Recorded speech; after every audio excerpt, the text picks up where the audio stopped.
Is your child a natural-born entertainer? Now is their chance to join the most talented youth dance crew in the Mid-South, the Blue Bunch. The Blue Bunch entertains Grizz Nation with their energetic dance routines and even have the opportunity to collaborate on performances with leading artists in the entertainment industry. Kids ages 7 to 17 are invited to show off their skills and personality for their chance to join the next generation of NBA entertainers. Open auditions are Saturday, June 28th. Visit grizzlies.com/auditions now for more information. Creed. By overwhelming demand, the Summer of '99 tour returns. July 27th, FedEx Forum. With very special guest, Daughtry. And Mammoth. Tickets on sale now at livenation.com. Don't miss Creed with Daughtry and Mammoth. The Summer of '99 tour. You've seen the Grizz line jamming on the court and rocking out on Beale Street, and this is your chance to join the best drum line in the NBA. Grizz line entertains Grizz Nation at home games and events in the Mid-South through their impressive techniques and energetic shows. If you have experience in drumming and marching and love entertaining, Grizz line is the perfect opportunity for you to combine percussion and performance. Open auditions are Saturday, August 9th at FedEx Forum. Sign up today by visiting grizzlies.com/auditions. Kroger shoppers and Grizz fans, one exclusive last-minute discounted ticket deals texted straight to you during the Grizzlies 2024-2025 season. Sign up with the new Kroger Buzzer Beater deal. Fans can sign up by texting Grizz to 636-479 or visit your local Kroger store in the Delta Division and scan the QR code. By signing up, you agree to receive recurring automated promotional and personalized marketing text messages from the Memphis Grizzlies. Consent is not a condition of any purchase. Message frequency varies. Message and data rates may apply. Murray State is going to the College World Series. It's easy for me to pick a team because 1, I love an underdog.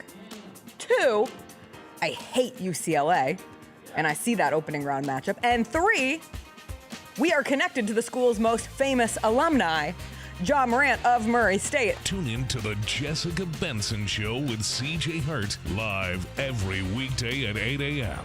on YouTube at Grind City Media and the official Grind City Media app.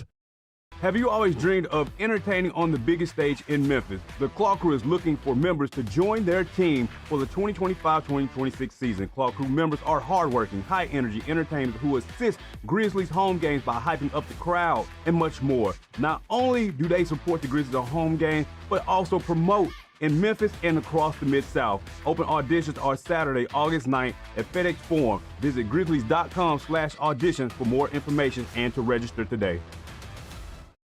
The Grizzlies, grannies, and grandpas have the right moves and are currently looking for new members to join their team for the upcoming season. These soulful seniors are a fan favorite group throughout Grizz Nation.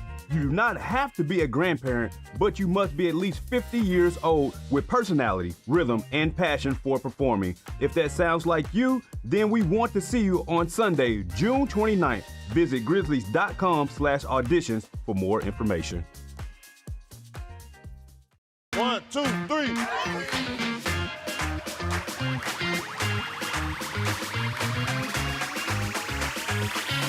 Ready, go.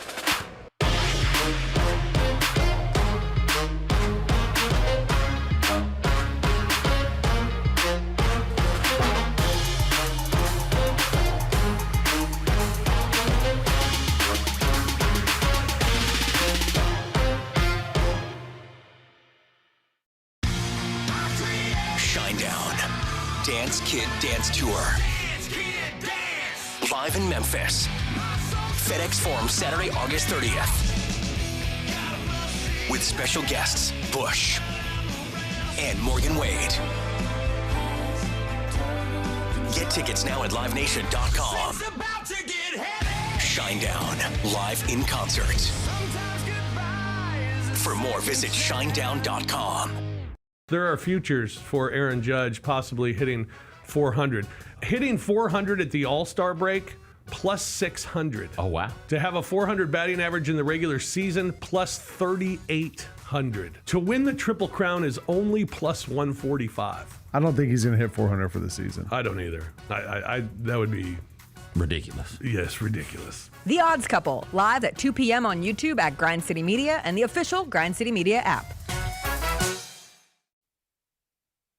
Live from downtown Memphis, this is the Chris Vernon Show on YouTube at Grind City Media and the official Grind City Media app. Now, here's your host, Chris Vernon.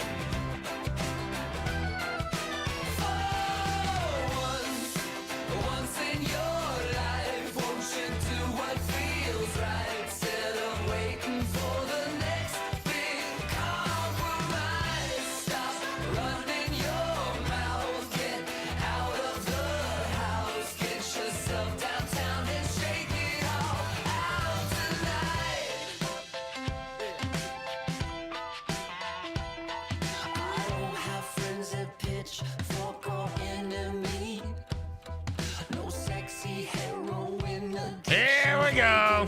It's noon on GrindCityMedia.com. It's Chris Vernon Show. Welcome. It's a Monday, June 23rd, 2025 edition of the show.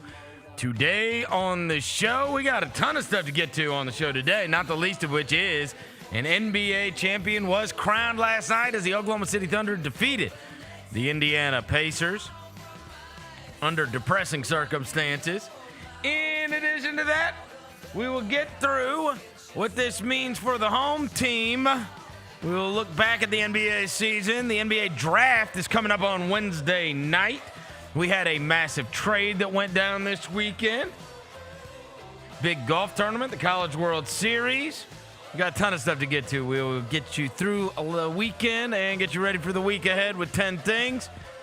It's a Monday. It's nice out. Smile. Let's do it. Turn it up.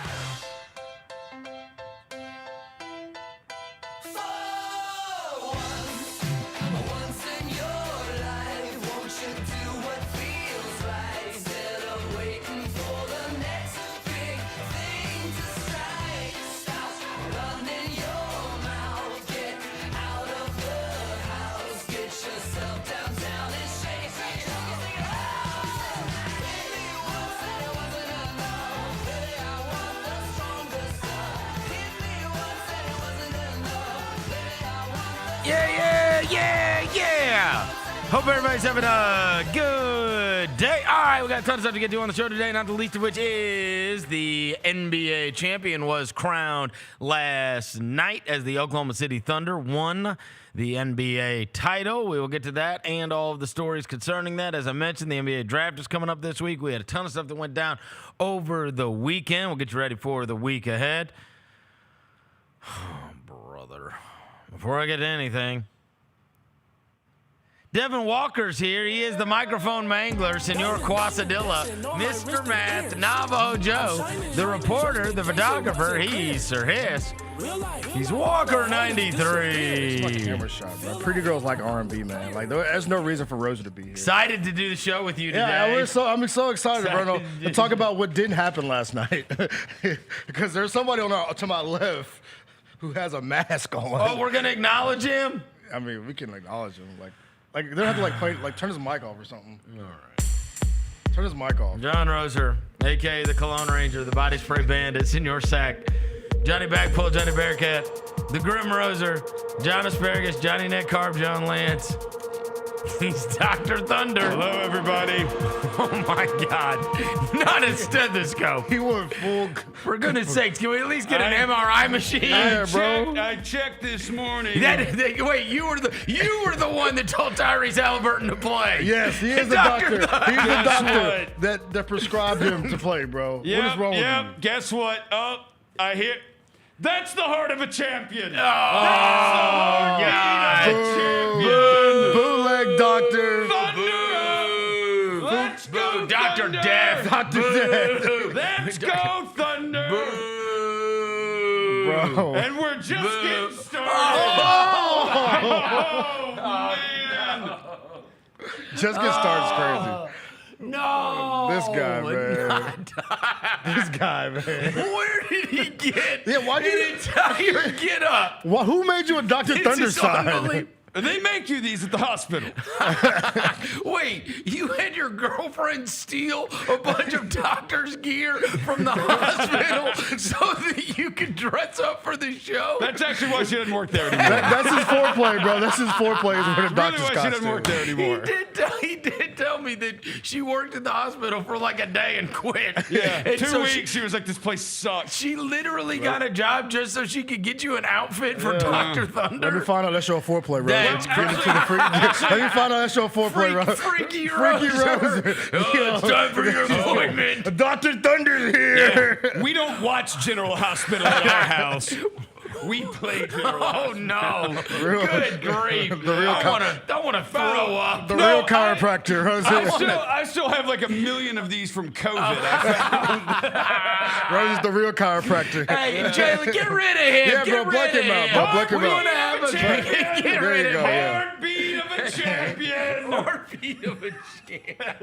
Our real champion's crazy. This guy, man. This All guy. right, let's do 10 things. I love 10 things. Shut up. I'll bet you do that. Number 1. The Thunder won the title. Yep. All right. So, obviously,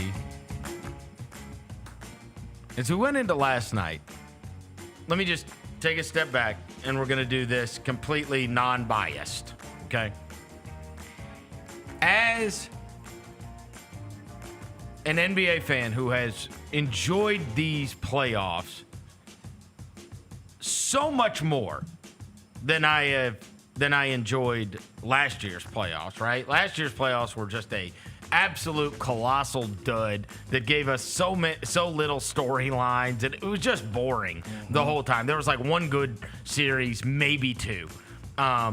And then there were a couple of like moments, right? We remember Minnesota coming back from a huge deficit and beating Denver in the Game 7. And we remember the Knicks and the Sixers in round 1. But like other than that, the rest of it is like by the wayside.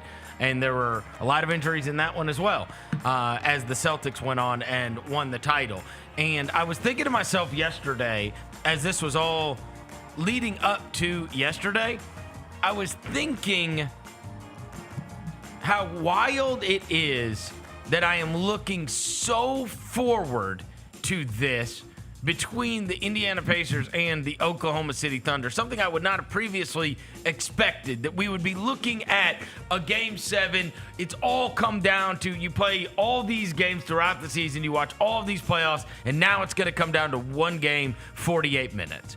And last year, when we got to the end of the finals, I wanted it to end because it was one of those things where, right, by virtue of doing the Spotify pod, the mismatch for the Ringer, you know, we're staying up late for these games throughout the entire playoffs, and it takes a toll as you're staying up until, in many cases, like after those West Coast games, for a long time. And by the time it got done, by the time we got to the end of it, I was like, bro, just let this be over. I'm done. I'm done with this. Like, this can't end soon enough for the summer to go ahead and start, because this is just boring, and I'm having to stay up late, and these games are not that enjoyable. And I will say, if you told me this was going to go on for another 2 months, I'd take it. The way we played this out for the last month and a half, 2 months has been so wildly enjoyable. You know, my schedule is surrounded by watching these games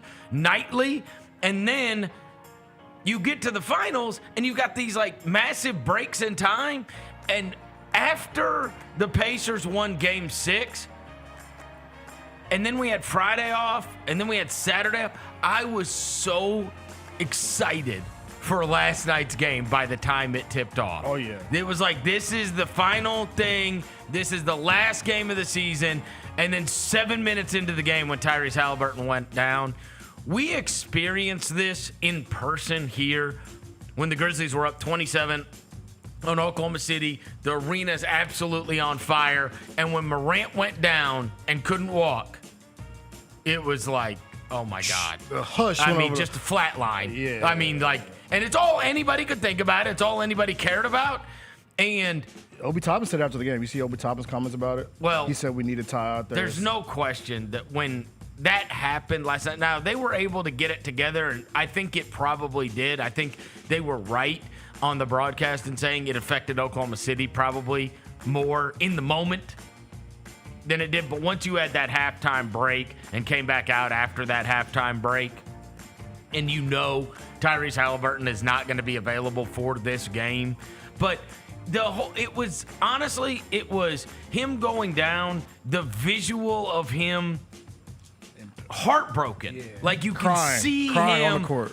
Heartbroken, and you can see him say, I did it. He knew immediately when it happened. And after looking so forward to what was going to take place last night in that Game 7, to have that ripped away from us, especially after he scored 9 points in the first 5 minutes of the game. Yeah, he was calling people N-words in the crowd and everything, bro. He was popping off. For that to get ripped away from us that was brutal. I mean, absolutely brutal. And congrats to Oklahoma City. They took care of business as they had to take care of business. But we will never know what would have happened if he wouldn't have gotten hurt. I hate that that's out on the table. I hate that. I hate that it's out there because that's the truth. Any sports fan has to admit, as you watch that thing play out, it's like, oh my God. And now to have that happen, after we've watched all this great basketball, now to have a team's chance get dashed like that in the first half, and obviously there was a chance that could have happened to him, and he was going to play through it, and he was going to play in a Game 7. But to have that happen was so brutal last night. And honestly, I don't even know, analysis of what took place last night. I mean, it felt like everything calmed down by halftime, right? Everybody's got a chance to recalibrate. Okay, here's how we want to do this. And then in the third quarter, the Thunder turned it over 1,000 times. And the same thing that we said at the beginning of this playoff series, and frankly, every playoff series, which is something that is infinitely easier said than done. What are the points off turnovers going to be? How many times are you going to turn it over, and how many buckets are you giving up off of said turnovers?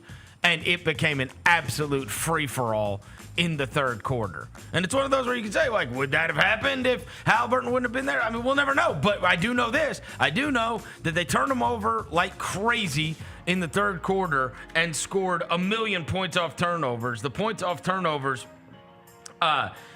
points in the paint, the Thunder had 40, and second chance points, the Thunder had 22, and fast break points, they only had 9, but they were converting off of those turnovers. And in the third quarter alone of last night's game, let me get the third quarter correct, because I don't want to misquote this. The third quarter was... That was when they really chunked the ball. 18 turnovers. 18-0 points off turnovers. 8-0 turnovers, 18-0. And the crazy is you say that, bro, and it still felt like going to the fourth quarter, they make a little run, which they did make a little run. TJ McConnell was keeping them folks in the game. He scored 10 straight. That's what I'm saying, bro. He was like, yo, if we're going to go down, I'm going to go down on my back. So even with all that, they still had a little small chance. Yeah. And then, like you said, the fourth quarter just overcame them. Because, Hallie was, 9 points in 7 minutes. He was with it. And then it was just... And this was such a great series. Such a good series. It was. Good basketball, It was bro. a great series. Small such market. a great series. NBA Finals. Two small markets, good basketball. We will, and honestly, this is not prisoner of the moment. Everybody feels this way. We are going to remember this because of that injury. Yeah. That's going to be the first thing everybody remembers about this series. When you think about Thunder Pacers, because it just doesn't happen like that. Nah. A Game 7? Yeah. That image was... I mean, that is...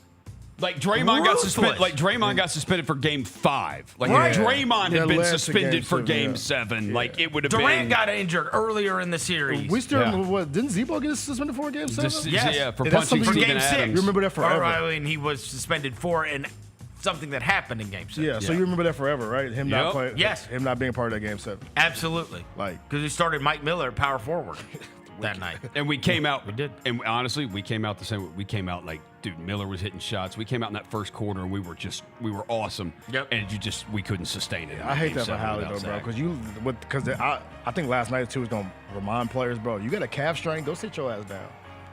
If that calf strain is the injury, bro, Yep. you are sitting down, bro. I don't care who you are, because that's 3 dudes that got taken out of the East off of a torn Achilles. I think I saw this morning it's 8.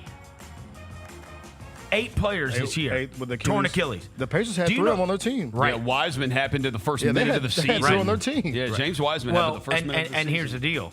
You think about the way this has gone. I mean, it's just insane circumstances where it's like now, not because an Achilles not only affects this, next season, but you don't know. You have no idea how long that is going to take. I mean, Kevin Durant took a long time. It was like June to December of the next year.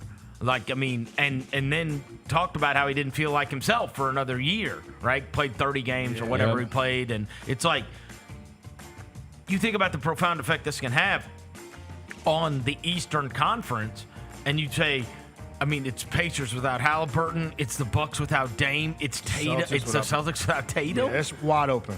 What is Wide happening? open like an IG model. What is happening? It is wide And so The Magic can slide in there. Like it could be anybody. you don't know.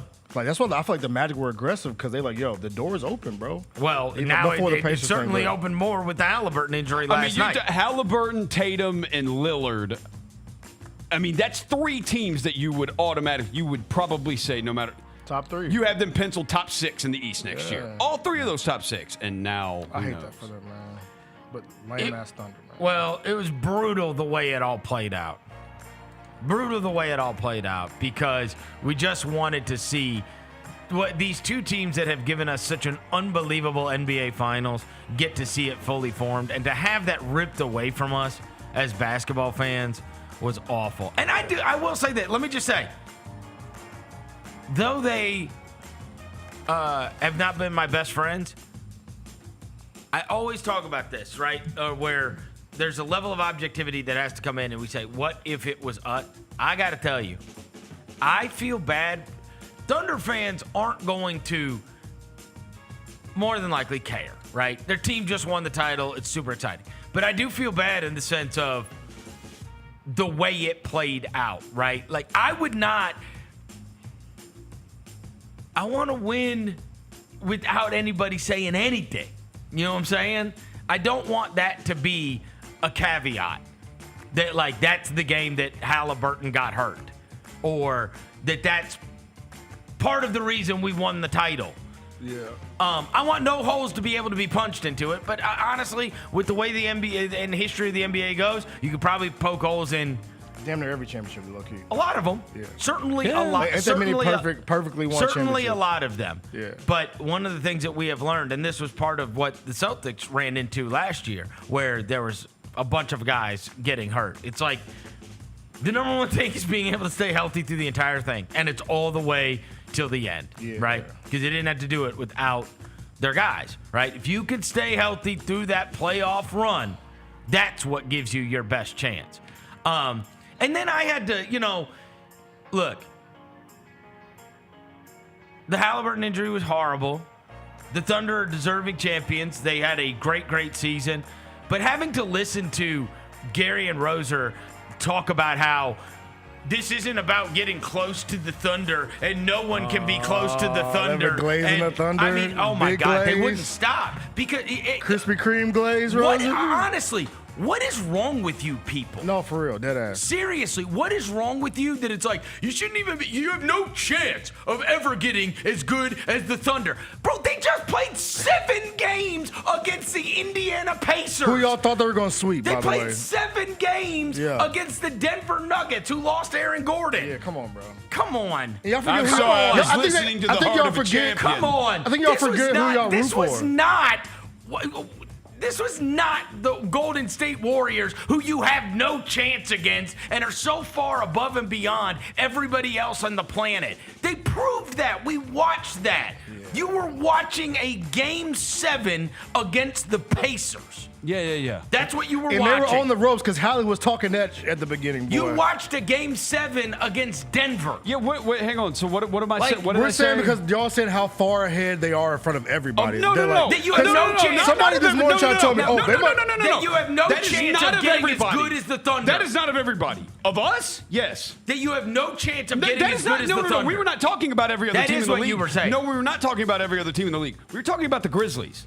We were And talking you- about our team. And that you That's have it. no chance of getting as good as. By the way, not our words. Those are the general manager's words. I mean, he's Not made, our he's, words. he's made a That move we're not since then. close. No. But through this offseason that you can't get, you can't build a team that would be able to compete with them.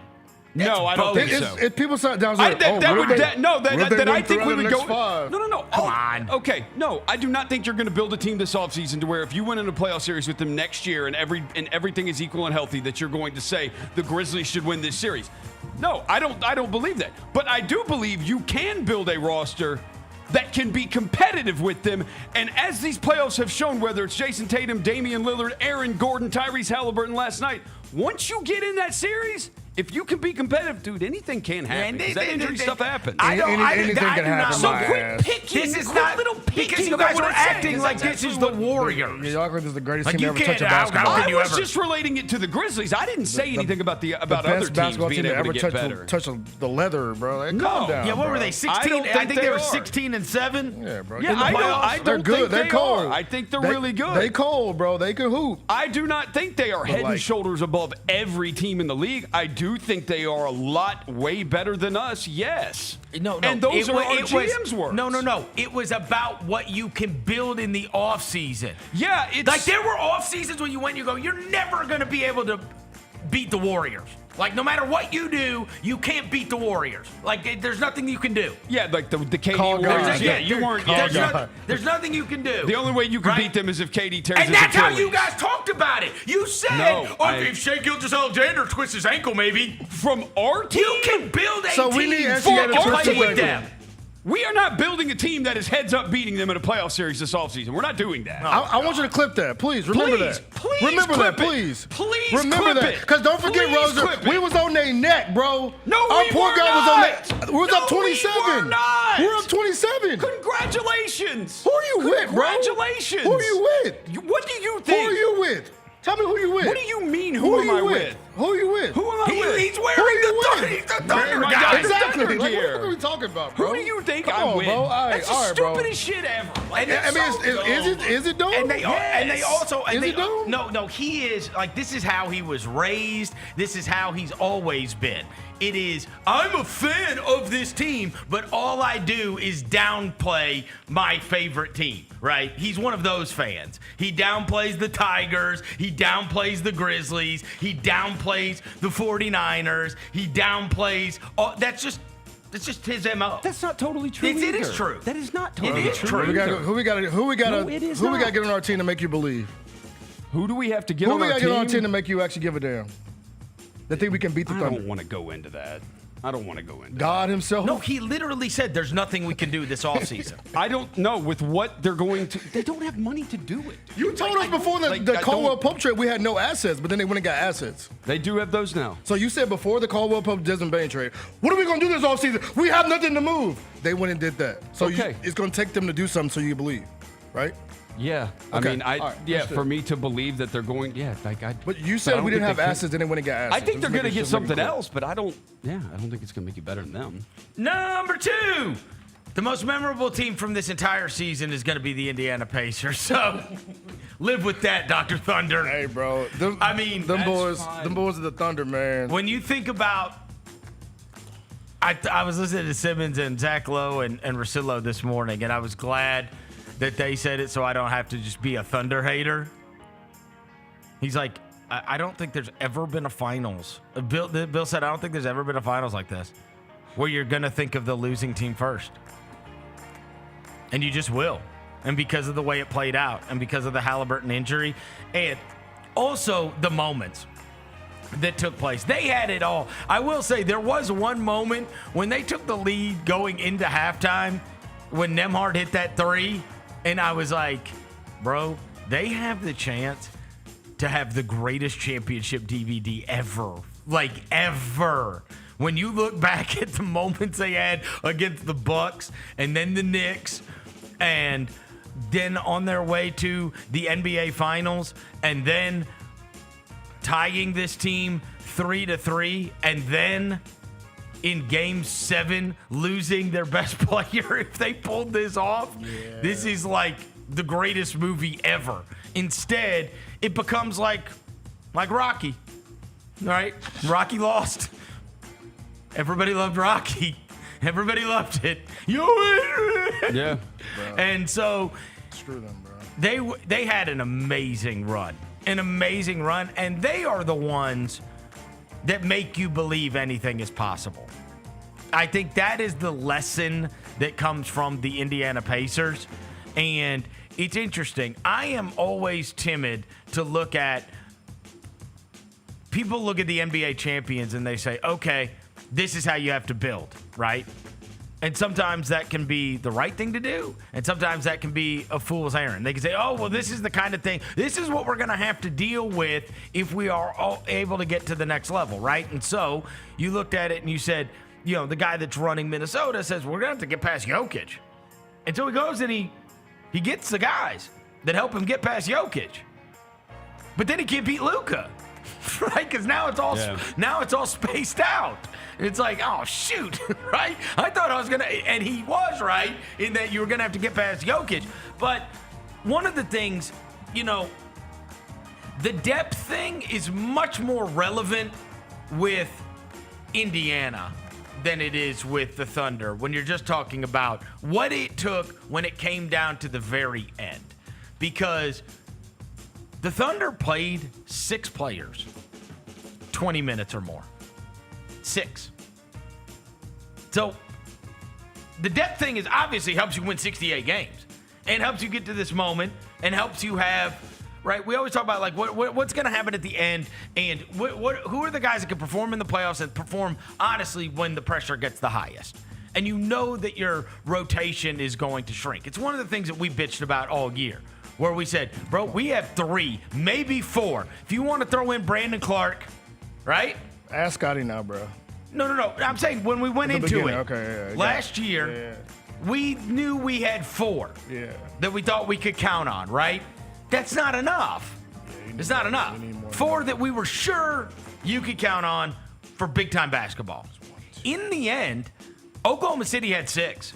They had 6 guys, and then they played 2 other guys over 10 minutes. And it was like 3 guys. I'm talking about when it comes to the highest level, in the finals. Yeah. That depth, it is required in order to withstand injury. It is great during the regular season, so you don't have to run your guys into the ground and possibly risk injuries. It's great because Caruso can miss a huge amount of time. Chet can miss a huge amount of time. But I'm just talking, and obviously in earlier series, there were guys that were super applicable for the different series, right? We saw Arkansas Jalen Williams a ton in the Denver series and do a great job on Jokic. He got DNPs in the I'm not finals. sure did he come in the finals at all? He played 2 games. He played 12 minutes. Oh, he did? 12 minutes in one game, 2 minutes in another game. 14 total minutes. Game 2 and in the entire time. Game 2 and Game 6, the only 2 games he played in. Yeah. And Aaron Wiggins, who was their 4th leading scorer for the course of the year, he played less than 10 minutes a game. He had one big game too in the finals, low key. Right. And he played less than 10 minutes on an average. Now the Pacers are different. They had 8 guys average 20 or more minutes. 8 guys. And they had another one that played almost 14 minutes, and that was Ben Shepherd. But 8 guys playing over 20 minutes each is pretty unbelievable. And so, for sure, there is a depth discussion to have. But I think it's worth mentioning that when it came down to it, they trusted 6 the most in Oklahoma City. It had a good six, too. Those were guys that played 20-plus minutes a game for them. And then everybody else was a bit player. Right? Yeah. So, I mean, I don't, again, you might have to be able to withstand injury and all manner of things. But when you look at it like that, you're going, even them, who was the best team, right? They really played 6 the most and then trusted 8 total. I think it's more so having your top guy play. How many times have we talked about this? Your top guy play. But you've got to have 8. You've got to have 8. Yeah. You know what I mean? I think you just need your top guys to play, really. Like, you can have 8, you can have a number, but I think SGA was, like, the most durable player. Like, he played every game. Right. Like, that's what you need. And Jalen Williams did as well. Jalen Williams played every game. So you can have 8, you can have 7, you can have 6. But if your top of that ain't there, that number don't really matter to me. Right. Like, really. Like. But I'm just saying, like, even in the end, we laud them for how many good players they have. In the end, they had 6 guys play over 20 minutes a game. At the end. Right? Yeah. Like, that was it. And so you've got to. Now, the Pacers are a different story. And so. And obviously now, in many years, you would look at things and you would go, all I'll say is this. When you build to try to beat a certain team, and you say, this is the team that's going to be there, this is the team that we're going to have to deal with, I just think we've had 2 examples in the last 2 years where what you built for is what you conquered, and then you faced something. It's very, very eerie how this has happened. So Minnesota has been in the Western Conference Finals 2 years in a row. So we would freely admit that the Gobert acquisition and having Gobert, the Twin Towers or whatever, like that was, Jokic was in mind, right? They were the reigning title winners, and he was the MVP, and it's like, bro, this is the guy you're going to have to get past. And they did. And then they played Dallas. And it's like, oh, well, this isn't the best thing equipped for that, right? We're not best equipped to deal with Dallas. We're best equipped to deal with Denver. Yeah.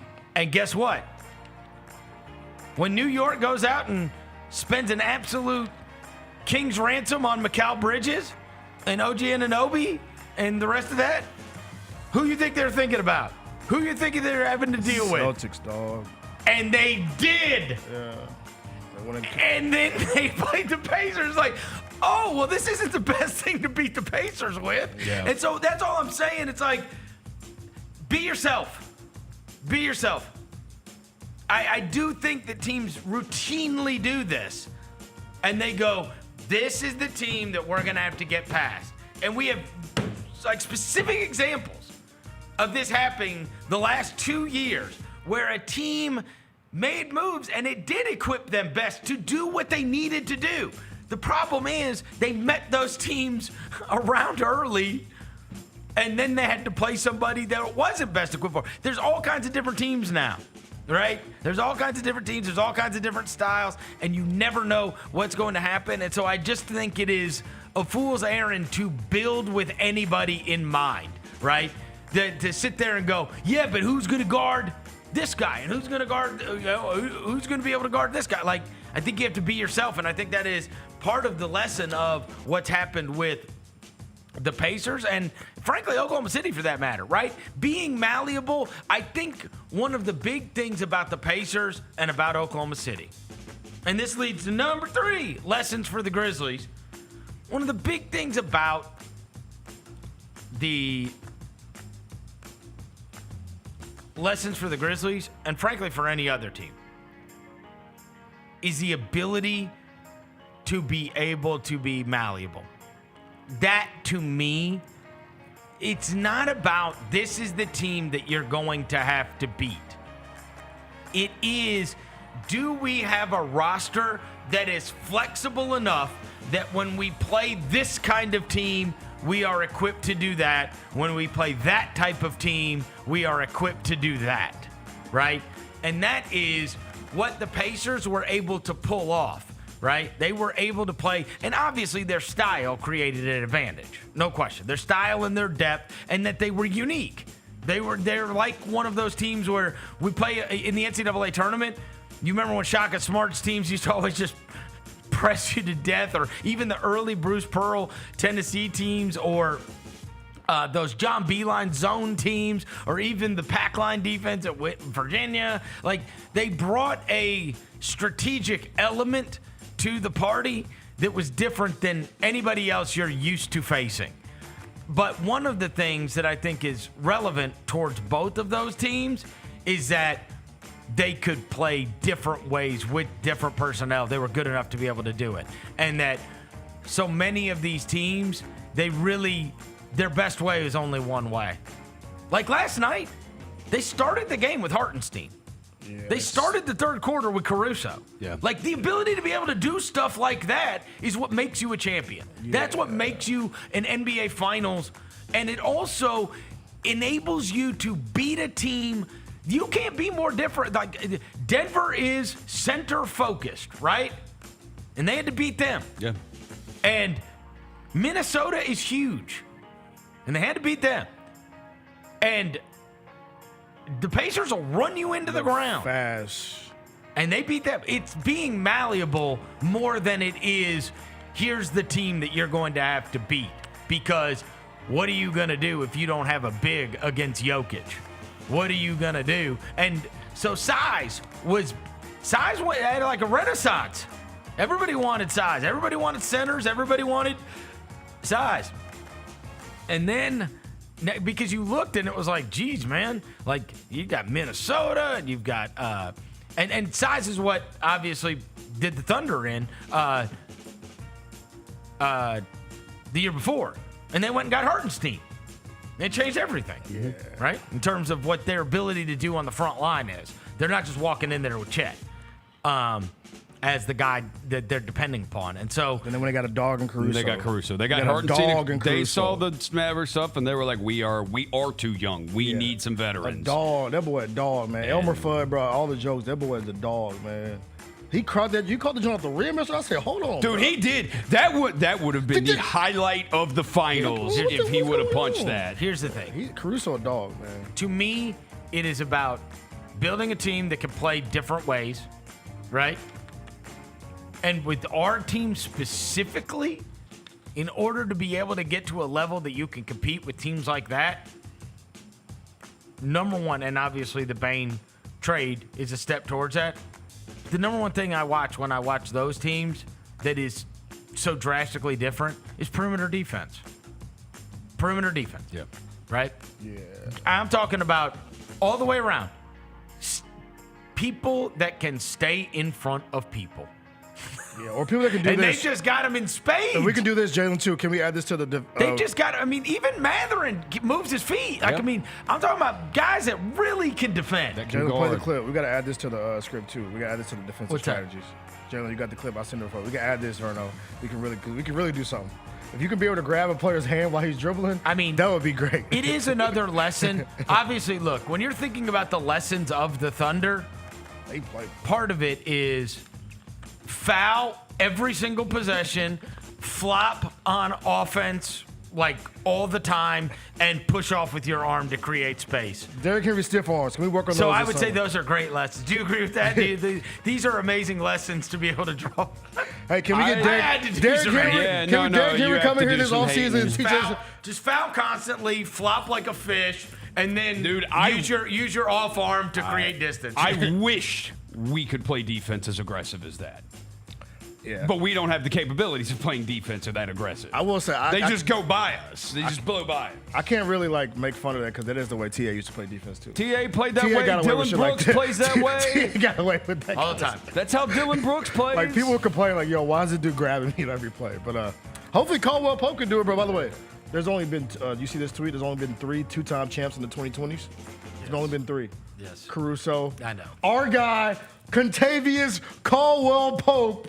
I don't even care about the other one. Did you see Caruso's quote last night? Oh, he got a real ring about him getting a real ring. Yeah, I saw that. And then what a look! Look. They were obviously not too young. I was wrong about it. They got too young to celebrate though, Vernon. Oh my God! You're too cool to celebrate, Thunder? No, they couldn't pop the champagne. How do you do this? They didn't know how to do it. And then did you see the Jalen Williams from Arkansas video of him trying his first beer? Yes. And he was like, ugh.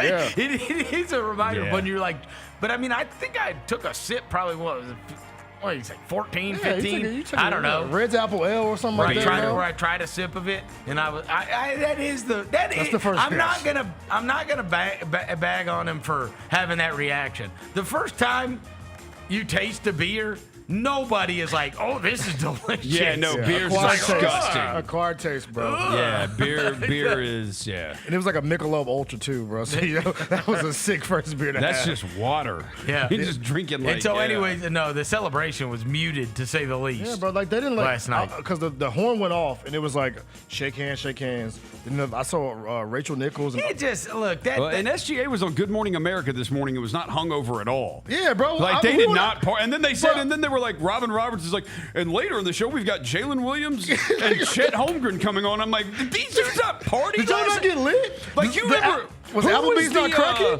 Who was the quarterback at Georgia? Stetson Bennett? Yeah. Oh, he was You remember fried. when he went on Good Morning? He He was so hungover. The Applebee's not cracking, bro? There's a Mahomes one after he won the Super Bowl, and he looks like he got hit by 10 trucks. That's the way it should Like be. SGA was just like, he's like, our guys have just got a great team around me. Like, They're all robots. They're AI, bro. Yeah. It's an AI championship. Grok team. Grok team. You got an AI championship, bro. Like, come on, like, have some fun. The Applebee's was open late. You could have got you 2 for $20. Yeah. Have a couple of margaritas and have a good time. Like, even the other J-Dub got on the podium and was like, yeah, this is my first liquor I've ever had, first alcohol I've ever had. The other Jalen Williams. It's probably how they draft those guys. That really is. Alcohol. Not a bad idea. The robots. We couldn't be more opposite. We are the exact We opposite. couldn't be. Yo, don't let us win a championship, boy. We couldn't be more Yeah. opposite. We win a championship. Oh my God. The Casa's going up. Because it's already in the locker. Oh, we don't lit. even have to order it. See why you gotta do that? Why you gotta do that, bro? Why you gotta do that, bro? We don't have to win a title to drink that. Yeah. We can win a Tuesday night against a Hornet. Give me some tequila, man. I need Tequila. I'm happy they want to. BBLs, like all those walking I'm around. happy. Pre-rolls. Pre-rolls. Give me all that. But if they won a championship, but I feel like they didn't really do the championship thing for me, bro. Like, be champs, bro. You won. You ain't gotta act like you too cool to be there, bro. You ain't gotta Job's act not like you too finished. Cool. Bro, you won Game 7. Got another one to get They're going next to do year. their parade of the horses and carriages. Yeah. Hey, thanks. Golf clap. Yeah. No turning up. Golf. Like, come on, bro. Have fun. Because we win a chip. Oh, Vernon. I do think, honestly, I wonder how much of it is muted because of the circumstances. Oh, because Hallie. That was horrendous. Yeah. Dude, to have a guy blow his Achilles Yeah, it sucks. and have him crying on the court and a 10-minute delay, that was horrible. Horrible for everybody. Because these guys are all like, they also like, Halliburton's not some guy, you would never wish ill upon him anyways. But like, to have it happen, and it's like, all these guys know how quickly it can go, right? And it's like, who knows if you're ever going to be in that spot again? Who knows if you're able to be the player that you were destined to be again? Mm-hmm. Like, there's questions that are involved with this stuff, especially when you have Achilles tears. Now, he's on the younger side, and so for him and Tatum, you hope that they're able to become the fully formed versions of whatever they've been. But who knows, right? Has Hallie gotten paid yet? Anyway, Yeah, Has they he got paid? pay him and Siakam. after he made All NBA. Okay, I was wondering if that was gonna be a question of whether or not the Pacers take care of him. They already took care of him. No, Also, they got to bro, take care of Miles Turner. That's the one. Okay, but by the way, we also get one of the best and worst starting 5 Netflix shows ever. Oh, that's Because right. the last episode is gonna be Oh, depressing as God. hell. Yep. But the beginning of the episode, just the whole finals of Shea and Yes. and Tyrese going back and forth, it's gonna be lit until we get to the end where Tyrese gets hurt. But Netflix dropped the trailer, bro. We need it. Like, that's Yeah. gonna be so lit. I will say, all right, so back to the lessons for the Oh Grizzlies. yeah. Shout out to Grizzlies. It is building a malleable team and getting perimeter defense. Honestly. And because you could say, well, you need 3-point shooting too. But, like, they didn't hit any threes. No, they didn't. That's what I respect. I think I saw this morning SGA hit 8 in the finals. Yeah. I He respect got to the SGA. rim like crazy. he did. So 12's got to be able to get to the rim without getting hurt. And I respect SGA too. I know I was one to say the clown because he wouldn't be able to pass the ball. Like, I feel like I found a weakness in this game. But he had 12 assists last night. Oh, no, Like, in he the was game great. that matters the most. Like, you know, well, he and went here- down swinging. And here's the deal. He handled the pressure so poorly in Game 6. Yeah. And the great players adjust, Yeah. right? Like, we talk about this all the time. You get to do that to me once. Exactly. He Right. adjusted so quick. You I get to respect do that. that to me once. And next time, I know exactly what I'm going to do with the ball. Yeah. Right? I mean, and we saw it. What do you have, 8 turnovers in Game 6? He never had that. He never did that. 8 turnovers, yep. But, I mean, it was the extra pressure that they gave him and doubling him and sprinting at him and everything else. And then last night, it was like, no. How many? Bro, they could not make threes. He generated so many wide open threes. Yeah, it was. So many. Yeah. Lou Dort was touching the ceiling a couple times. He so many wide open threes. But so I do think that, like, building a team that can play different styles is much more important than building a team that can beat Oklahoma City, right? And I also think that perimeter defense, both those teams had guys that could stay in front of people, right? That obviously are not, offensive challenge burdens either. Offensively challenged, Yeah. Because Nembhard defends his ass off and get a buck. Naismith can catch and shoot, can defend. Yeah, I mean, everybody. Miles Turner can do what he can. They keep their feet. They keep their feet moving. I think health. They stay in front of people. Health is a big thing too, bro. Find a way to keep guys healthy. And I will say this, despite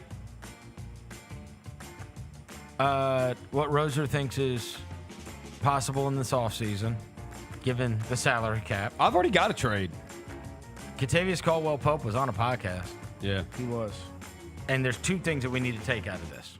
Number 1, Kentavious Caldwell-Pope talked about wanting to be being excited and wanting to bring a championship to Memphis, and that he sat down and listened to their offseason plan. And it made him more and more excited about what they have planned to be able to do during this offseason.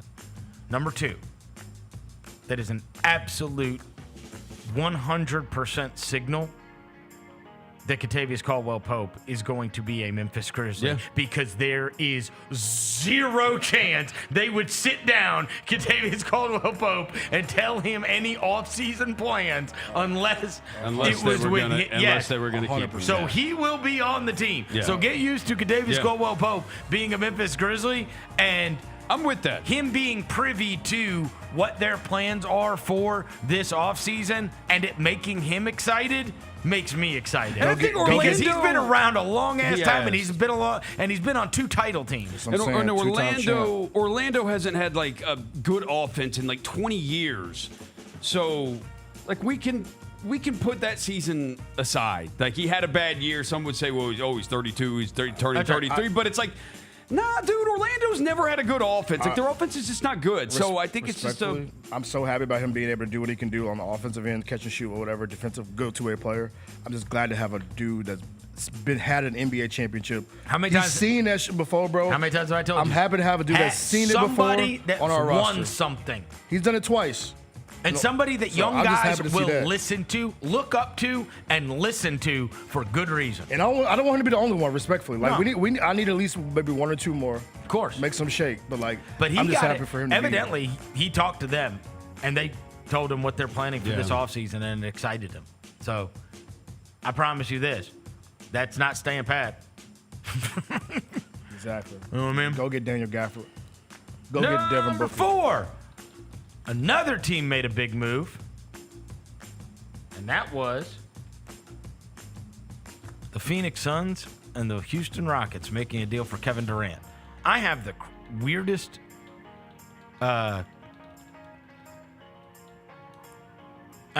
experience with this trade. It's a true story. And forgive me because I don't know the names of the men involved. That's a big part of the story, bro. Well, no, you'll understand. They're both listeners. Okay. But again, we were just talking. Like, one guy come up to me and he's like, "Hey, did you play golf this weekend?" And blah blah blah. And we're talking. And where are we talking? We're talking at the hot dog line at Costco. It's a great line. I've been in that line. I mean, in the Glizzy line at Costco. Hey, $1.50 for a hot dog and a soda is the best deal ever. Well, you can get like a whole pizza for $15 there. My kids always want. So I'm standing there, guys like, "Hey, Vernon, did you play golf this weekend?" Blah, blah, blah. We're talking, whatever. I get all the food, whatever. I am putting mustard on my hot dog. There you go. And another guy comes up to me, and he's talking about stuff, and they're talking about the offseason, whatever. And then the first guy looks over and he goes, "Hey, Verno!" And I was like, "What?" And he's like, "Kevin Durant just got traded." And I was like, "What?" I'm literally putting mustard on a hot dog at Costco. And a guy, he's looking at his phone. He's there with his family. He's looking at his phone. And I was like, "Really?" I looked down at my phone. I had 4 missed texts. Yeah. And I was like, "I'll be damned." Look, I said this when we did the show on Friday, Roser. When it came to Miami, and when it came to San Antonio, and when it came to Houston, I told you, by far, to me, the best asset in this deal, in any of these deals, is Jalen Green. Yeah. Like, what are they talking about with, like, Andrew Wiggins and Duncan Robinson? Like, who gives a crap? Like, I don't want any of that. And, like, evidently they were not willing to put in Jovic or Khalil Ware into the okay. And then San Antonio, like, by all accounts, they didn't want to give up their assets. Yeah. Like, it's not like they're giving up the number 2 pick. It's not like they're giving up Stephon Castle, right? Like, so, no, I want real. So, all things equal, it was like, well, the Booker Jalen Green, that doesn't mesh well. But that's the best asset that I have heard, if that is so.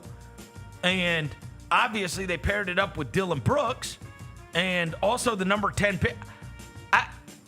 I think I'm like, look, it's foolishness for Phoenix to be in the second apron. Like, somehow they didn't save money on that. Like, I got that. But in terms of getting the asset, and now it seems bizarre, I thought that was going to be to move Jalen Green, to find him a spot, and then be able to flip that into even more assets, right? Here's the best assets we can get on the front end for Kevin Durant, and then here on the back end, I'll be able to flip Jalen Green. I've got Brooks, who's good to pair. By the way, they finally got the right Brooks. Yeah, they finally got the right Brooks. But I like the Dylan Brooks alongside Devin Booker, right? And boy, how annoying are they going to be if they do run that? But the Jalen Green part of it, that doesn't really make much sense. But why I could flip him into something else that fits this team better, and like maybe some picks and whatever. And I read what everybody writes about this and hear what everybody says about this. I feel like the only person that is, I feel like I'm just too high on Jalen Green and what he can become. I think you are. I think you are, bro. I think they could regret this. I do. The Houston getting rid of Jalen. Yes, I think they could regret it. The Rockets got it. may have gotten worse. He was terrible in Game 7. He is still young, and man, here's the thing. That kid has got elite athleticism and talent. Mm-hmm. Oh, he can hoop. Elite. He destroyed us here. That's probably why you're so high By on him. far the best player on the floor. That's probably just why. a bucket. That's but probably how why you're old so is high he, on him. bro? Oh, 23. I think the Rockets. Kevin Durant is 37. Yeah, I think the Rockets are banking on KD helps them better now, and it really doesn't hurt them in the future. Yeah, it really don't hurt us in the future. Because they didn't give away any future assets, bro. It's a bet on Jabari. It's a bet on Jabari. It's a bet on Amen Thompson, and it's a bet on Reed Shepard. Yeah. Okay. I don't know. Yeah, I don't like that. I will say they also they were the 2 seed, and that's 2 of their starters. I would bet. And Jalen Green, I believe, was the leading scorer on their team. Was he not? I would. In what that last? so. No, he was terrible in the last game. No. The leading scorer on their team over the course of the season. He was not. He was there. Şengün was. Well, this is playoffs. My bad. Let me. He was 42% from the field, and he took 17 and a half shots a game. Şengün led them score in the playoffs, but Jalen led them in the regular season on a. Let me see how efficient he was though. It was 42% from the field. He's so inefficient, bro. Yeah. She's a chucker now. But he's 23. No. Yeah, No. I get. He's 23. I get what you're the saying. talent's the talent. What is he when he's 27, 28? Like this? He can hoop now. No. If Jalen Green ends up being one of the top 5 scorers in the NBA, it would not surprise me. That's what I tell you. Yeah, I mean that would surprise me. Why? He's a what do you average this year? He's a chucker. What do you average this year? 21. 21? 21 a game, yeah. On 42% though, he's a chucker, bro. He's a chucker. Like Keontae George on steroids. With athleticism. I think that. Yeah. And what if he starts getting efficient? That's a What if. What if? That's a what if. That's a big what if, bro. You watched him play. What did he shoot from 3? 35%. That's not bad. It's not bad. 35's not bad. It's not bad. He shot. It's not bad. 8 of them Johnson games. And I also watched him the month that Şengün was out last year. No, he could be and efficient. he was unstoppable. No, he could be efficient if he learns what good shots are. But he's so athletic. Ime sat him down because he was like, yo, you got to chill, bro. And that's Ime. He's so athletic. He's so athletic, he doesn't know what a good shot is. He can literally get off any shot because of how athletic he is. Yeah, like the Houston fans are happy to get rid of him. I know they are. I think the Rockets do look at it like this, too.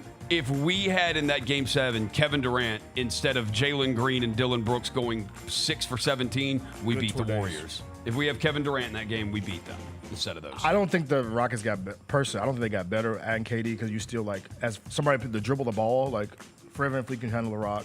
And Min's not fully there yet. You gonna put Single on the as your. Like, and what did Durant play this past year? Like 60 games? Like 20 games, low key. No, 60. No, he played like 60. He played 75 55 to 60. He played 75 last year. Yeah. I remember that. But then, like before that, the 4 years before that, he was like bad. less than 40 games every year. KD right? played 62 this season, 75 last season, 8 the first season was in Phoenix, and then Brooklyn 39, 55, 35. 78 in Golden State. Last time he played 70 plus games, he played 75 in the second 75, year. last year. Second year, yeah. But he is what? He's 30, about to be 37 years old, bro. But I will say, about Kevin Durant, you just worry about scoring now, Can bro. we also say his teams weren't good? Who, KD? Like, it's a thing. Yeah. Yep. Yeah, his teams weren't good. Why? Because even that Brooklyn team, they were like on the edge. That was the shot, right? The big shoe shot. Yeah. To beat Milwaukee. Yeah, that's when Harden and Kyrie were both out for that. Yeah. No. But I'm talking about the Phoenix teams. No, they ain't been. They've been buns. They've been big buns. The last 2 years. Yeah. Well, everything they had was never got to play. I think the Beal part of it was supposed to be a big part. He never plays sucks. either. Like they don't play. Yeah. I think the foundations for the Rockets, I think it's set up for him not to have to do much. You can just go be Kevin Durant. Just score the ball, bro. He's still supposed to be the best player on their team, though. He is. I don't know I don't know about him being the best player on team. I thought he was in a mode. I thought and that's what we talk about with the Minnesota thing. Yeah. Go be next. Where to it's Ant. like be the second best guy. Be next to Ant. Yeah. Be the second best guy. Yeah. It'll be interesting. Like, say if Jalen Green, theoretically, if Jalen Green is all those 17 and a half shots a game that he shoots 42% on, let's just say like those shots go to Durant, because Durant is way more efficient. Like he is way more efficient. They go to Single. They're gonna split between him and Sengun. Sengun. I think you're sleeping on how good Sengun is too. Like this could be hoop. some Rudy Gay stuff where it's like you get rid of the inefficient shots, and who do they go to? Sengun. Now, in 4 years, I'm with you. In 4 years, they could regret it because Jalen Green could be amazing in 4 years. No. I'm not talking about next year. Right. Yeah. I'm not talking about next year. I'm not talking about the year after that. I'm talking about what I think Jalen Green can be in the NBA. And I think I'm just higher on what he can become in the NBA than most people. And what if Reed Shepard's awesome? I think it's a real possibility. What if Jabari gets to sit under the KD tree for a couple of years and learn how to actually play basketball? Like, because there was a lot of comps when he was in college. Like, yo, he kind of looks a little KD with the shot and with the stroke, the height.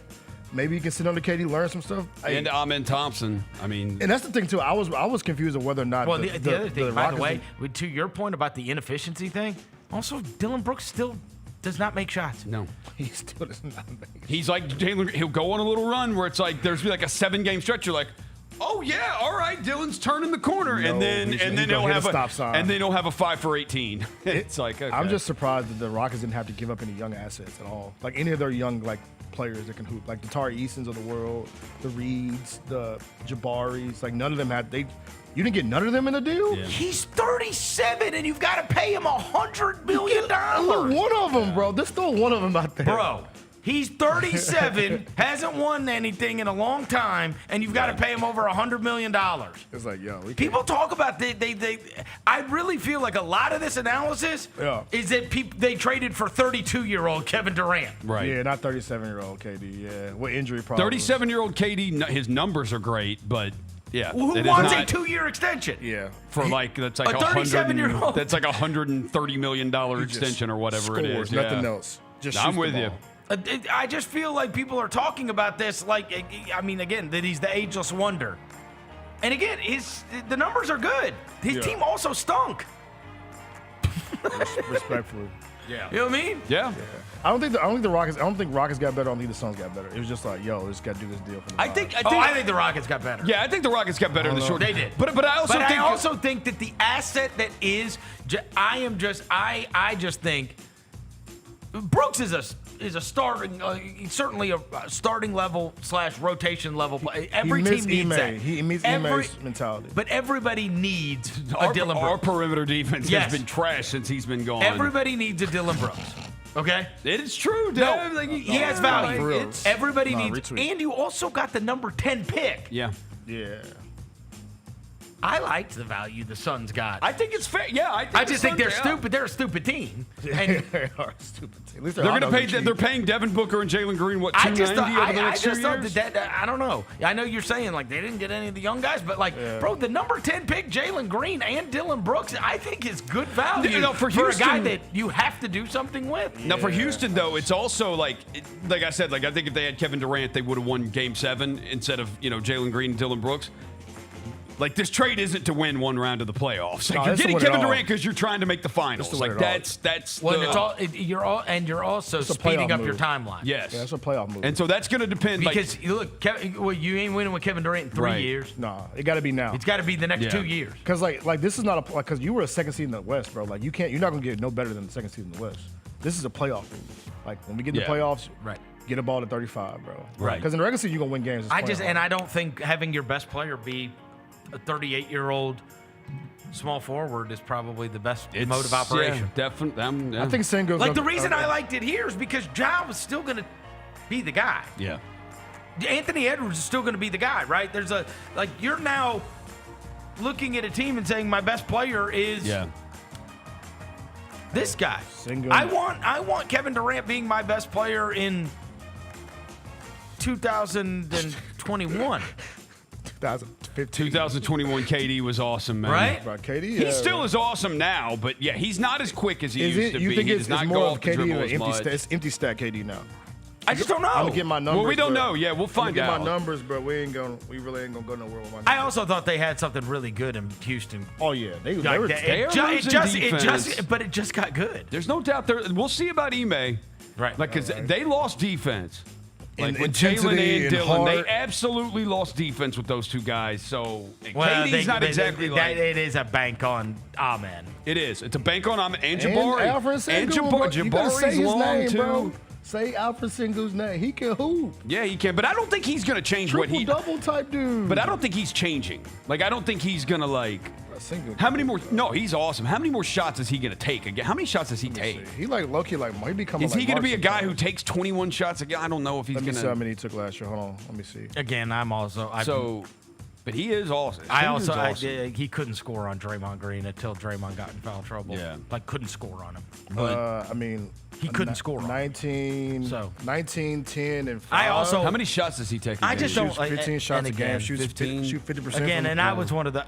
You know how I feel. The slow-footed guys that run funny. I want them to get out of the way. Always about the He's not run a funny. slow-footed dude, though. Yes, he is. He like a big I want them out of the way. bro. Get out of the way. He's smoother than a lug, bro. Get your ass out of the way and let Jalen Green go Give dunk me on your somebody. first team all run funny. He is first team all run Give me funny. first team all run funny. Alfred Sengun. You need to give me time to think Zach about this. Edey. Zach Edey. You got to give me time to think about it.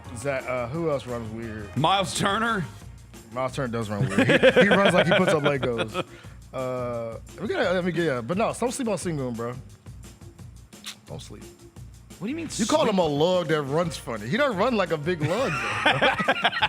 Watch him run. I've seen him run. If you saw him running across the concourse, you would laugh at it. You would be like, "What the hell is that guy running like that? Why is he running like that?" Yeah. He runs weird. Respectfully, he runs weird as hell. Why is he running like he that? He can hoop though, bro. The dude cold, man. Yeah. He's so cool. Good footwork, bro. If you saw him running across the concourse, you'd be like, "Why is that guy running like that?" I hope he's not running across the concourse. He'd get hurt. Oh my gosh. Purpose man. Get out of the way. Let Jalen Green drive. Well, I wonder why you love Jalen Green so much. Gotta figure that out, bro. Because you hated Rudy That's Gay. what I'm saying. He's a chucker, bro. I mean, you usually don't like the chucker dudes. This guy bro. takes bad shots, He takes man. horrible shots, bro. Because you didn't believe in Rudy Gay, and this would be the same I saw this thing. guy destroy us and be up in Ja's face. Okay, that's why. That's bro. an Yeah, so edge. that's why. Yeah. No, Yes. this is homeboy. Huh? That's his homie, bro. That ain't I saw that That ain't no picture. edge, bro. That's. I know you, bro. Like, that's I like me. think- I That's like think- me and you hooping. I think Jalen Green has got. I think he's got an edge to him, and I think he's a elite possible scorer who is still young. I think he already made. I don't think that they're deciding what a guy is at 23 is so stupid. It's unbelievable. no, I ain't saying he can't. I ain't saying he can't hoop. Yeah, no, it's unbelievable how stupid that is. Yeah. I ain't saying he can't hoop. To I'm think- just Stupid. To decide what he is at 23 is Yeah. stupid.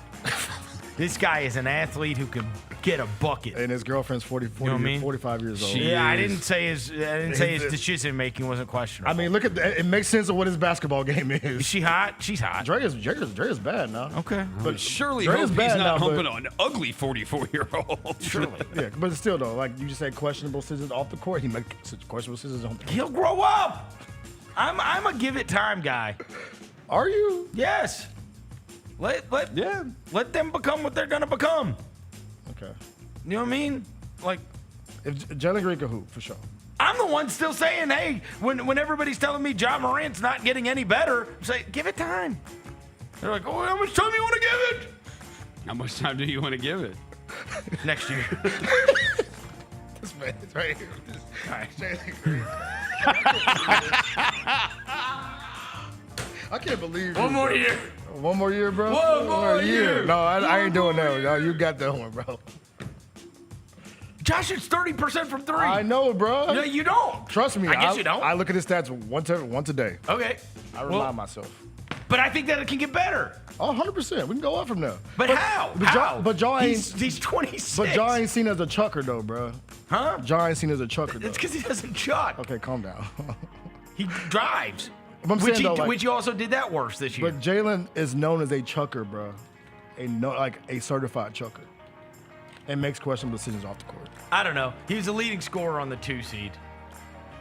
So Leading scorer. Who's the leading scorer in the playoffs, He though? was the leading scorer on the 2 seed. Who's the leading scorer in the playoffs? They only played in 2 rounds. No, they played in No, they played in 1 round. He played 3 games. Yeah. 2.5. Hey, that's still the power of basketball, bro. Alfred Singer. Okay. You, bro. So there's the question. Yeah. What? Are we talking about us? Or are we talking about Houston? He's talking about Jalen Green. I'm talking about Jalen Green, okay. bro. I said, they Well, played same thing as 1 round. Yeah, they played in 1 round. Yeah, I was gonna say Alfred Singer was the lead scorer. No. But And those were all when Draymond Green got in foul trouble. not everyone. You know what I mean? Shout out Jalen Green, man. Shout out Drea. The GOAT. Take a quick break. We'll come back into this. Chris Vernon Show.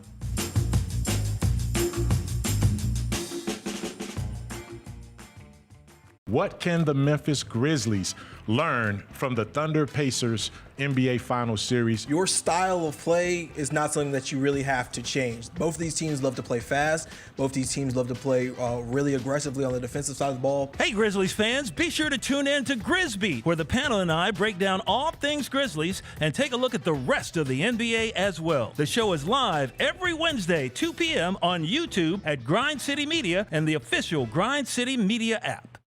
Sonic Radio. Welcome back to Sonic RNDIO. That spells radio with me, the CIO. This just in, the new Sonic $1.99 menu lets you build a crave-worthy meal for just $1.99 an item. Whether that's a creamy shake, crispy tots, or a quarter-pound double cheeseburger. This just out. Ostriches. They're mean, not very cute, and in my opinion, way too big for a bird. Don't miss the Sonic Fun 99 menu. 5 items, always $1.99. Live free, eat Sonic. Tax not included. See menu for details.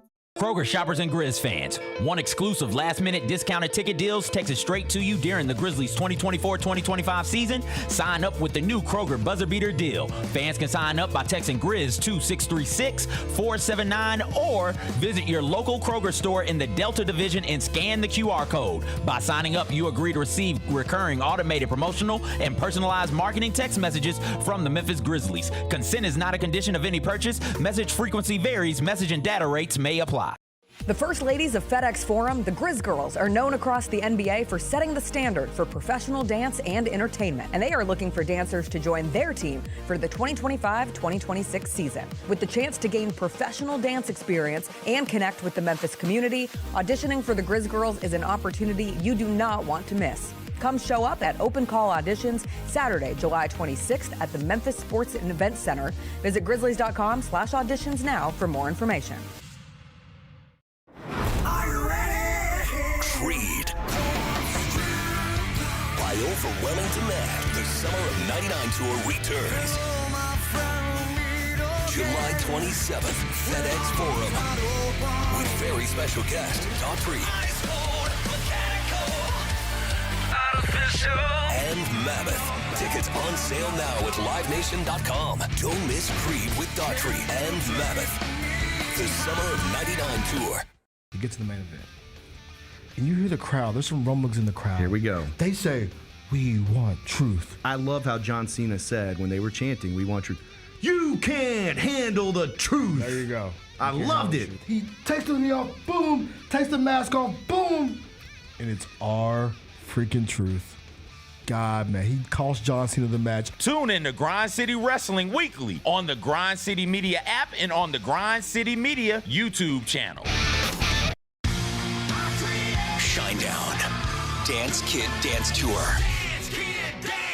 Live in Memphis. FedEx Forum Saturday, August 30th. With special guests, Bush and Morgan Wade. Get tickets now at livenation.com. Shinedown, live in concert. For more, visit shinedown.com. 1, 2, 3.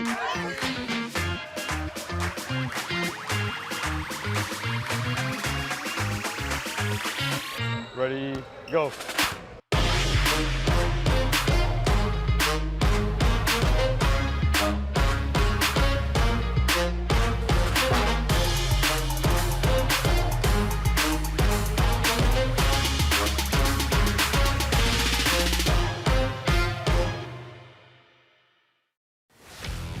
Let's face it, there's a lot of trash talk in basketball, but the great teams let their performance do the talking.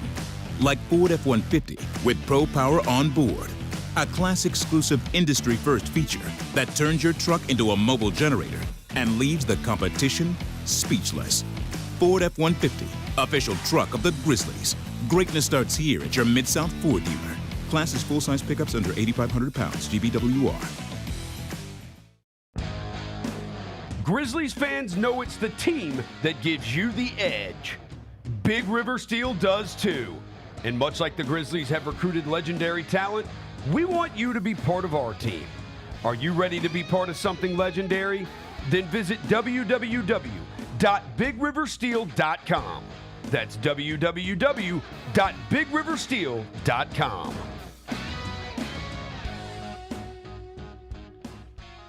Welcome back to the Chris Vernon Show on YouTube at Grind City Media and the official Grind City Media app. Now, back to your host, Chris On one morning Vernon. bright and clear, my old folks and I drew near, just a village down in sunny Tennessee. I'd been speeding on that train that would bring me back again to that girl I left left in sunny Tennessee. I could hear those voices singing as she bid farewell to me. Far across the fields of cotton, my old homestead I could see. As the moon rose in its glory, then I told my saddest story of the girl I left in sunny Tennessee. All right, we're back. Chris Vernon Show. All right, let's get back to 10 things. Number 5, the NBA draft is on Wednesday. Oh, God, they just broke in on this breaking news thing about it is a torn Achilles. I mean, it's official now, right? Yeah, It's official now for Halliburton, so I hope his mental's okay, bro. Rough. What? I hope his mentals are okay. I know we talked about you talked about it. What's his name that was on the show? The guy who wrote the story about him. Oh,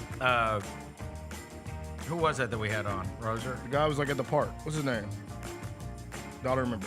I know, I'm blanking now. Why are we blanking? Jared Weiss. Jared Weiss. You wrote the story about his mental, Jared. right? Yoga. Yogi Bro. That's right. Yogi Jared. Yogi Bro. Yeah, I just hope his mentals are okay, bro. Because you know how much that even the Team USA stuff affected him, his mental health. I hope this injury. I will say he's probably gotten a greater outpouring of love over the course of the past 24 hours than he has gotten in his life. Yeah, I just hope because I know it makes you realize how many people care about you and then how many people are thinking about you. You saw the NBA in total's reaction last night, when it happened, and you saw how devastating it was for other players to witness it, Yeah, I just hope sometimes, bro, players getting those deep rehab and stuff like that, it gets scary. So I hope Hallie's okay, man. The draft is on Wednesday night.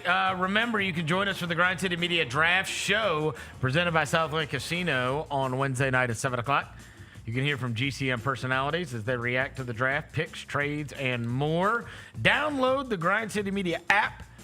Subscribe to the Grind City Media YouTube channel today for all of your Grizzlies coverage. All right, so on the updated ESPN mockery draft, we have Cooper Flagg going number 1. We have Dylan Harper going number 2. We have VJ Edgecombe from Baylor going number 3. We have Con Knipple going number 4 to Charlotte. Number 5, Jeremiah Fears from Oklahoma. Where, pray tell, is Ace Bailey? 6 to the Washington Wizards. Yes. Oh, that's a perfect place for it. So, hey, do you know that yesterday, you weren't here with us on Friday when we had a long conversation about this, Roser and I did. So, here's the other thing is there is this, I read one place this weekend, which, again, could decide whether or not this is I have no way of knowing if this is factual or not. But it was a theory about the Ace Bailey thing, right? Mm-hmm. And it was that his representation is trying to steer him to a rat team where he can be the guy. Oh, yeah. I think that's the idea of him going and standing in the corner and developing, right? That, he doesn't want he thinks he's going to be a superstar and he's going to be that guy. So he would rather go to a team where he is able to go and be the man, right, and be the best player on the team. Right. They can. I can get up 17 shots a game. Do I want to be the best? Right. Do I want to be the best player on the team? Yeah. And if I go to some of these other places, then I just have to become a role player until I can grow into whatever, right? Yeah. I don't know if that's so or not. I think that's it might be valid. That's the thing that's out there about his agent. It might be valid because when he was skipping all the workouts and stuff like that, not working out for teams, people are like, "Yo, go look up who his agent is," and it all makes sense. And then, so it's an agent thing for sure. Well, it says Bailey, the number 3 prospect on our big board, is the only U.S. prospect that has yet to visit an NBA facility, continuing to decline invites from Philadelphia, Charlotte, and Utah, and seemingly preferring the group of teams ranked outside the top 5, specifically Washington, New Orleans, and Brooklyn, pick 6, 7, and 8. This type of slide could cost him $10 to $15 million if it happens. He said, F the money, bro. I just want to shoot. I want y'all to get these FGAs up. He doesn't care about winning, bro. That's a red flag off the dribble, bro. If you want to go to those teams. Said, however, this is not an unprecedented situation. Just last year, Alex Sarr appeared to discourage Atlanta from taking him number 1, ultimately dropping to Washington at number 2, as he had hoped. So Washington's just gonna have a bunch of guys that want to be the best player and get a bunch of go fight for the ball. Get a bunch of stats. My boy Bud Carrington, bro. You can do 2 in a row. Would you take Jordan Poole? No. For the Grizzlies? Okay.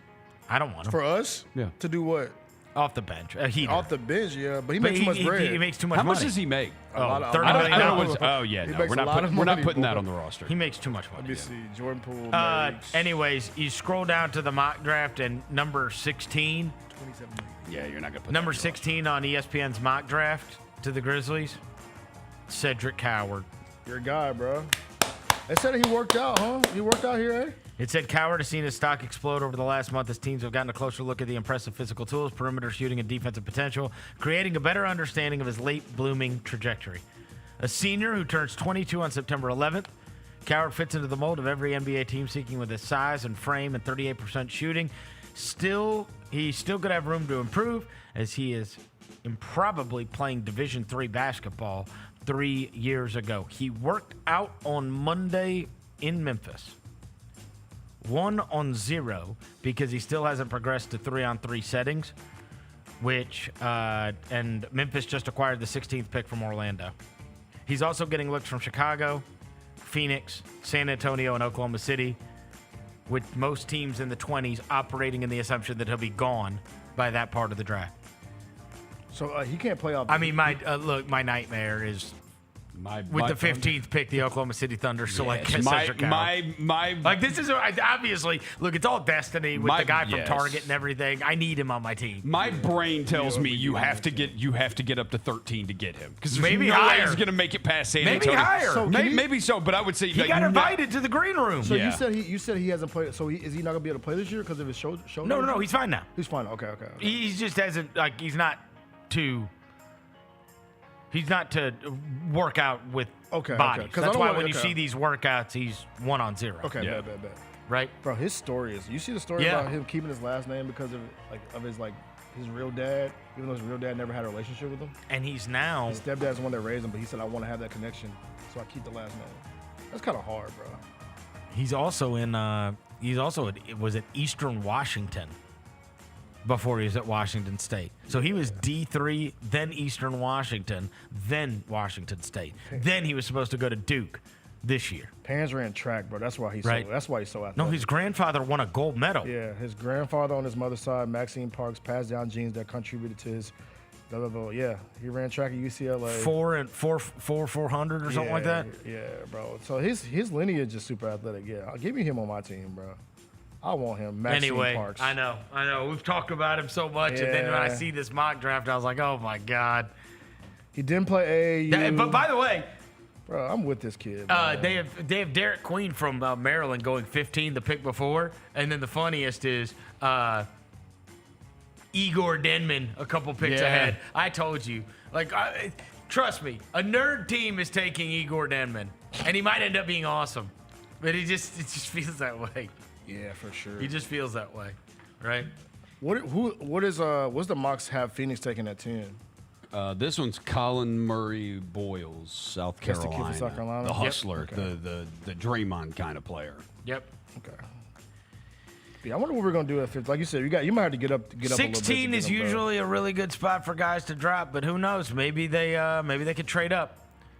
Tried to trade up last year, couldn't get it done. Maybe they could trade up this year from 16.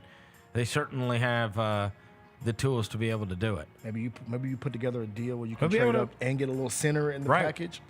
I mean, look, he has made a draft day deal virtually every year. Okay. They will go up and get every who year they want. They absolutely will. That's what they have done over and over again. Or maybe you have like the year that we did the Valanciunas thing. We just messed up the pick by taking Zaire. But I think, well, we did. We messed up the pick. We wanted. It was a good trade. We traded up there thinking we will either be able to get Giddey or Franz, and then both of them came off the board, and then it was oh, God, it's booby prize time. Yeah. Because you didn't get either of them. Was And Trey in Murphy- retrospect, you should have taken Trey Murphy. So Trey Murphy was after him, right? Trey Murphy was 17. Which is the pick we The had. pick we traded. Yeah. Literally the pick we traded. We traded been Valanciunas in 17 Could've for been us. Valanciunas in We 17 could have for Trey Steven Mur- Adams in 10. We could have had Trey. We could have had Trey Murphy and Steven Adams in that deal. That would have been beautiful. Yes, it would have been beautiful. I agree. I'm with Coward though, bro. But you could see a deal kind of like that, right? Yeah. Where you had 17, you moved up to 10. Yeah. So can you pull that off this year? Because you might have to get up to 10 to get a guy like a Coward or somebody like that, right? If you're going to be drafted in the draft, like you might want to get somebody that you think could help you Right soon. now. Yes. The next like year and a half. Yeah. Yes. Number 6, what'd you watch? Oh, let go. All right. So you went. Nashville Dev made an appearance in Nashville. Yeah, he did. He made an appearance. I went down there Thursday. I drove down there Thursday afternoon. Shot for my Juneteenth. Happy Juneteenth. You're welcome, by the way. We drove down. I drove down there. That's crazy. To see my guy Smino. He's from St. Louis, kind of like a rapper, singer type of guy. He's performing at the Pinnacle. So I was like, I ain't never heard of the Pinnacle. A lot of people I know in Nashville were like, yo, this is a brand new venue, blah, blah, blah. So I walk up to the Pinnacle, and I see a big P logo. I was like, that looks mad familiar, bro. And turns to find out is Pinnacle Financial Partners, one of our biggest sponsors with the Grizzlies. Wow. They have a building in Nashville. It's a concert venue? Yeah, concert venue. Super elite. Really? Elite, bro. It's like Minglewell Hall on steroids. Wow. Like, you walk in there, lights are, it says the Pinnacle, walk up the stairs, walk around. Is it downtown? It's semi. It Or is doesn't it feel like in downtown. like burbs? No, it's kind of like downtown. Not like it's not like in the mix of downtown, but it's downtown. 2 big bars. Okay. Fully stocked, food, liquor, everything. I got for Juneteenth. I got the watermelon margarita. Shout out, man. That joint was fire. Red Bull joint. Smino. So Smino, he was the headliner. He had a girl named Samaria Sin open up for him from Murfreesboro. She popped out in the Alvin Kamara jersey, singing and rapping. Bro, beautiful voice. She's beautiful great. human. Samaria Sin Ghost Streamer album just came out. How do I spell it? Samaria, Samara, and Sin is Cyn, I believe. I think that's right. Cyn? Yeah, Cyn. All right, I'll check her out. And then my guy Smino popped out. Bro, he performed 30 songs. What? And Smino's catalog is so like random and like around everywhere that you never know what he's gonna perform. Is he a Dreamville guy? Nah. He's on a Dreamville song, but he's not a Dreamville guy. Oh, okay. He's from St. Louis. I don't really kind of like know what box to put him in. But rap sing type dude. Okay. The crowd was like Smino. Very like a mixed crowd. Probably like it was like 65-35. People just vibing, bro. It wasn't sold out, but it was a good crowd. Is he good? Ran into a couple people from Memphis. Wow. Yo, bro. They said, yo, bro, I recognize you. And I was like, Was he where? good? Oh, he was amazing. He was? Amazing. Oh, good concert guy. Great concert guy. Smino. Interacts with the crowd, does little stuff with the crowd. Smino, y'all go tap into Smino, bro. Great music, great vibey music, just to turn it on. Yeah. Mess with Smino, heavy. I went to also too. Can I put this on what I watch? I went to the World. Make sure I get this name right. It's in Nashville. It's very Nashville coded, bro. Where is it? Make sure it's called Volta. It is the #1 energy cafe, the first energy cafe. So this place, bro. Roser perked up. He's about to be Nashville Roser. Roser, look, bro, you would love this shit, bro.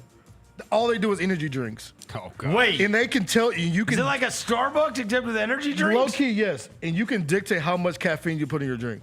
Like Buddy was like, do you want easy, medium, or maximum? I was like, keep me on medium. Maximum, they just put a crack rock in there. You start tweaking out. I asked him. They give me the crack rock. Because I asked him, I was like, bro, like, what is like, if I do high, like, am I gonna start tweaking? He's like, no. He's like, it's not one of those crashes. It's not like it's like a steady, like, caffeine. I'm like, I don't believe you. But give me the medium. Sure don't believe you. I got the strawberry lemonade. And? Oh, fire. Great. I will say. What's the name of it? Volta. And it's just energy drinks. Just energy drinks. Oh, that's You got amazing. protein cookies. That's all hilarious. this kind of, but it's straight energy drinks. Yeah, I will show you the photo. Is it good? Oh, fire. Look at the photo right there. Oh, yeah. I took a photo because I'm RT, you know what I'm saying? Shout out Volta. Went there. Volta. That's a good name for an energy drink place. Straight energy drink. Did you look it up online already? 514 Hagen Street in He Nashville. wants to go so bad. Does that sound? That's like that's Yeah, that's their only store too. It's their only location. Yeah, it's the only location. About to open. They said they're about to open more of them, but that was the first one. How much they charge? It Expensive. was like $10.65 for a drink. You saw how small that drink was? It was like $10.65. $10.65. So they've got okay, drunk for $10.65. Get a call a cab over here. No, they want you to be energized, bro. They also sell like bottles of other they've got other products too. Oh yeah, they sell the serum, drink mix. An 8-ounce bottle is 32 servings per bottle. They sell you it's the $35 for that. Collagen Beauty Boost, an 8-ounce bottle is $40, and a Colostrum Longevity Immunity Boost bottle is $40. They sell like the stuff in bottles, bro. Like he was like, if you want the high caffeine, we had the bottles, but they sold out. Browse the menu. They sell it in bottles, bro. It's insane. Low, medium, high, and max. See? Flavors are strawberry lemonade, Volta Sunrise. That's what I got. The strawberry lemonade is gas. You got strawberry. The Volta Sunrise is cranberry and orange. The Almaty Citrus Volta, is bro. Tap in, lime bro. and coconut, and then the Pina Colada. What you got, Roser? Pineapple and coconut. You'd be shocked to know. You went to go eat? Well, I went to the card show Saturday. Oh yeah. I actually negotiated the biggest deal I've ever done in my life. No, you didn't. $8,600. I've never done. I've never sold this amount in one deal. Wait, but they weren't your card. No. But I negotiated the whole deal because the guy I'd selling for it, he probably would have let this deal go over like $100. So I did the whole deal, and that was cool. I've never had that much cash laid out in front of me before. That was kind of cool.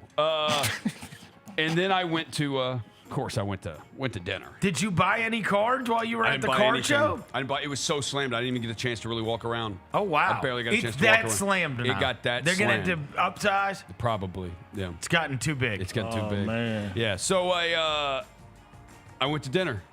Where'd you go this time, Went to dinner bro? Saturday. course I you went to Henhouse. Oh, Henhouse is the vibe. It's over there Had next to Torchy's, right? Yes. Yeah. I had not been to Henhouse. On Mendenhall. Yeah. Great wings. Had wings. Yeah. As an appetizer, they also have these roasted Brussels sprouts. Yeah. With hot honey on them. Yeah. Freaking amazing. Because they burn the Brussels sprouts. They're like charred. I like that. Yeah, they're charred with the hot honey on it. Wings are great too. And then she had the carbonara pasta, and I had their chicken sandwich. I did the chicken sandwich. And? Freaking awesome. Oh, it was great. And shout out to Tyler. He was the host. He goes, I thought that was you when I saw your name pop up for the reservation. He's like, I figured it was the same one.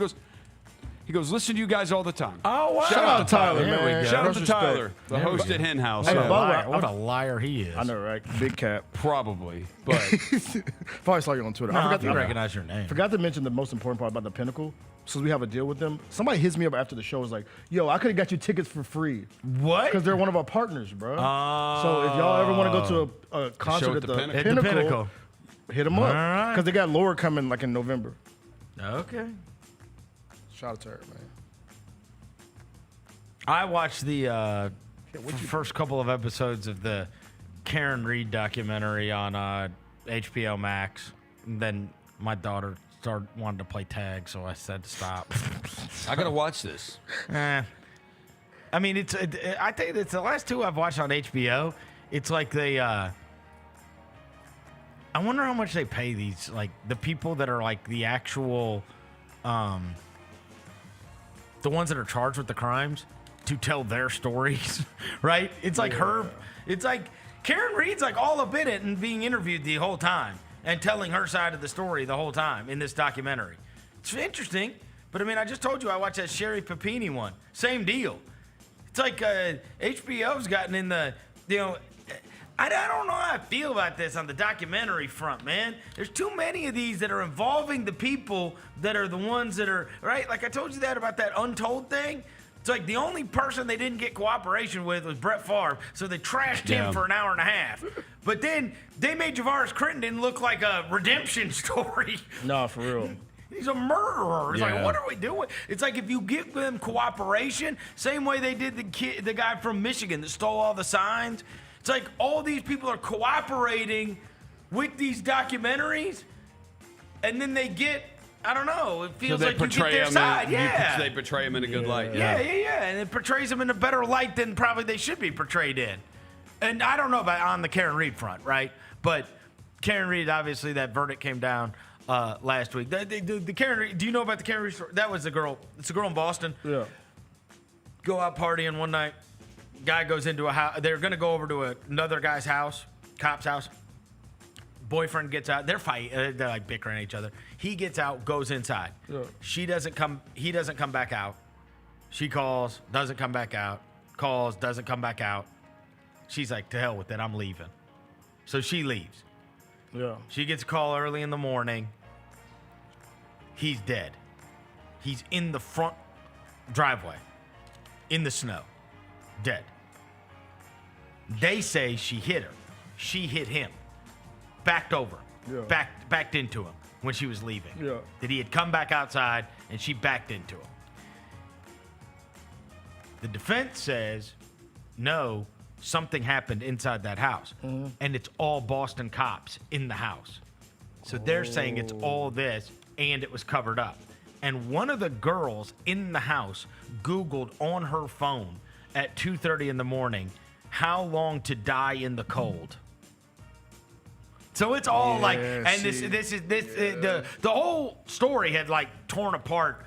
You know, like there are people outside on the Justice for John side or the Free Karen Reed side, like in this courthouse, like every day. It's like an absolute melee. And the verdict came down last week, but I wanted to go back and watch the documentary because they put out this documentary about it. But Karen Reed's all in the documentary, talking the entire time. And it is, I mean, it's interesting. I'm going to watch the whole thing. It's 5 episodes. I think I made it through 1.5. That's all you watched this weekend, bro? You didn't tap into nothing else? I'm surprised William didn't make you watch the Castanet. What was Friday night? No, that's what I watched Friday night. And then what did I watch Saturday night? What did you watch Saturday, bro? Because there wasn't nothing on TV. Was there nothing going on Saturday night? There was nothing on TV Saturday night. That's when I caught up on Love Island. Oh, maybe Saturday night I did that. Friday night, I went to Topgolf. Oh, remember? That's right. Oh, yeah, I texted you guys. Shout out Topgolf, in man. Memphis. Yeah, you were My daughter had a birthday party there. Yeah. And we didn't want to have to drive over there, drop her off, then drive back in 2 hours and pick her up. So me and my wife and my son got a bay there and played while they had their birthday party downstairs. Yeah. Was it lit? Yeah, it was great. Shout out It was great. Topgolf, it was fun. I know people saw the videos at the beginning when they opened Topgolf, bro, but y'all can go out there and have a good time. No. It was fun. Yeah. It was great. Shout out Topgolf. It was just like any other Topgolf I've been to, honestly. I mean, Topgolf is what it is. Yeah. But when we had a good waitress, and I mean, we had a great experience. We did. I thought it was fun as hell. So that's what I did on Friday. And then I watched the Karen Reed thing on Saturday. I take that back. Sunday leads me to number 7. I watched almost all afternoon. I watched the Travelers Championship because I wanted Tommy Fleetwood to get his first. He has never won a tournament. Is that the pirate dude? He's the one with the long hair. Yeah, that's the pirate looking dude. Yeah. Dude, nobody has ever been in more top 10s in golf history without a tournament win than Tommy Fleetwood. Dang. And he had a 3-stroke lead going into it and then bogeyed like 3 of the first 4 holes yesterday. Comes down to the very end. He absolutely gacks it away and Keegan Bradley takes it. And Keegan Bradley. The bank? Keegan Bradley, not the bank, the person. Okay.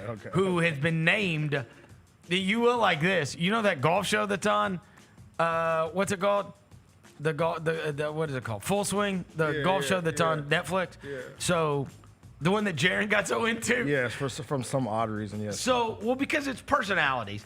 Yeah. One of the big episodes from last year, the first year, was Zach Johnson, who is a petulant prick, and comes off like a total jerk.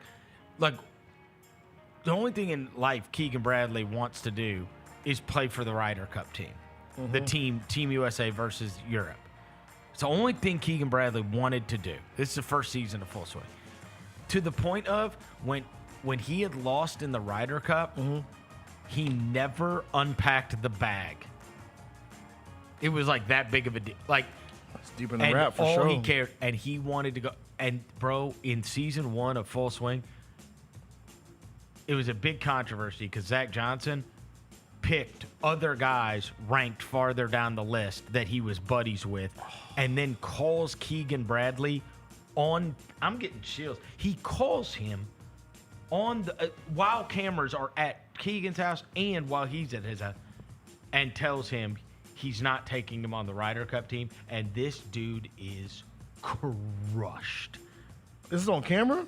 On camera. Yeah. It was horrible to watch. I had to scrap, bro. Then they got their ass kicked in the Ryder Cup, and everybody hated Zach Johnson. So guess what? Going into this year, they announced the captain of the Ryder Cup is Keegan Bradley. They named him captain. It's 100% in part because of that stupid Netflix thing. So they named him the captain. Well, now he's ended up in like the top 10 in the world and just won this tournament yesterday.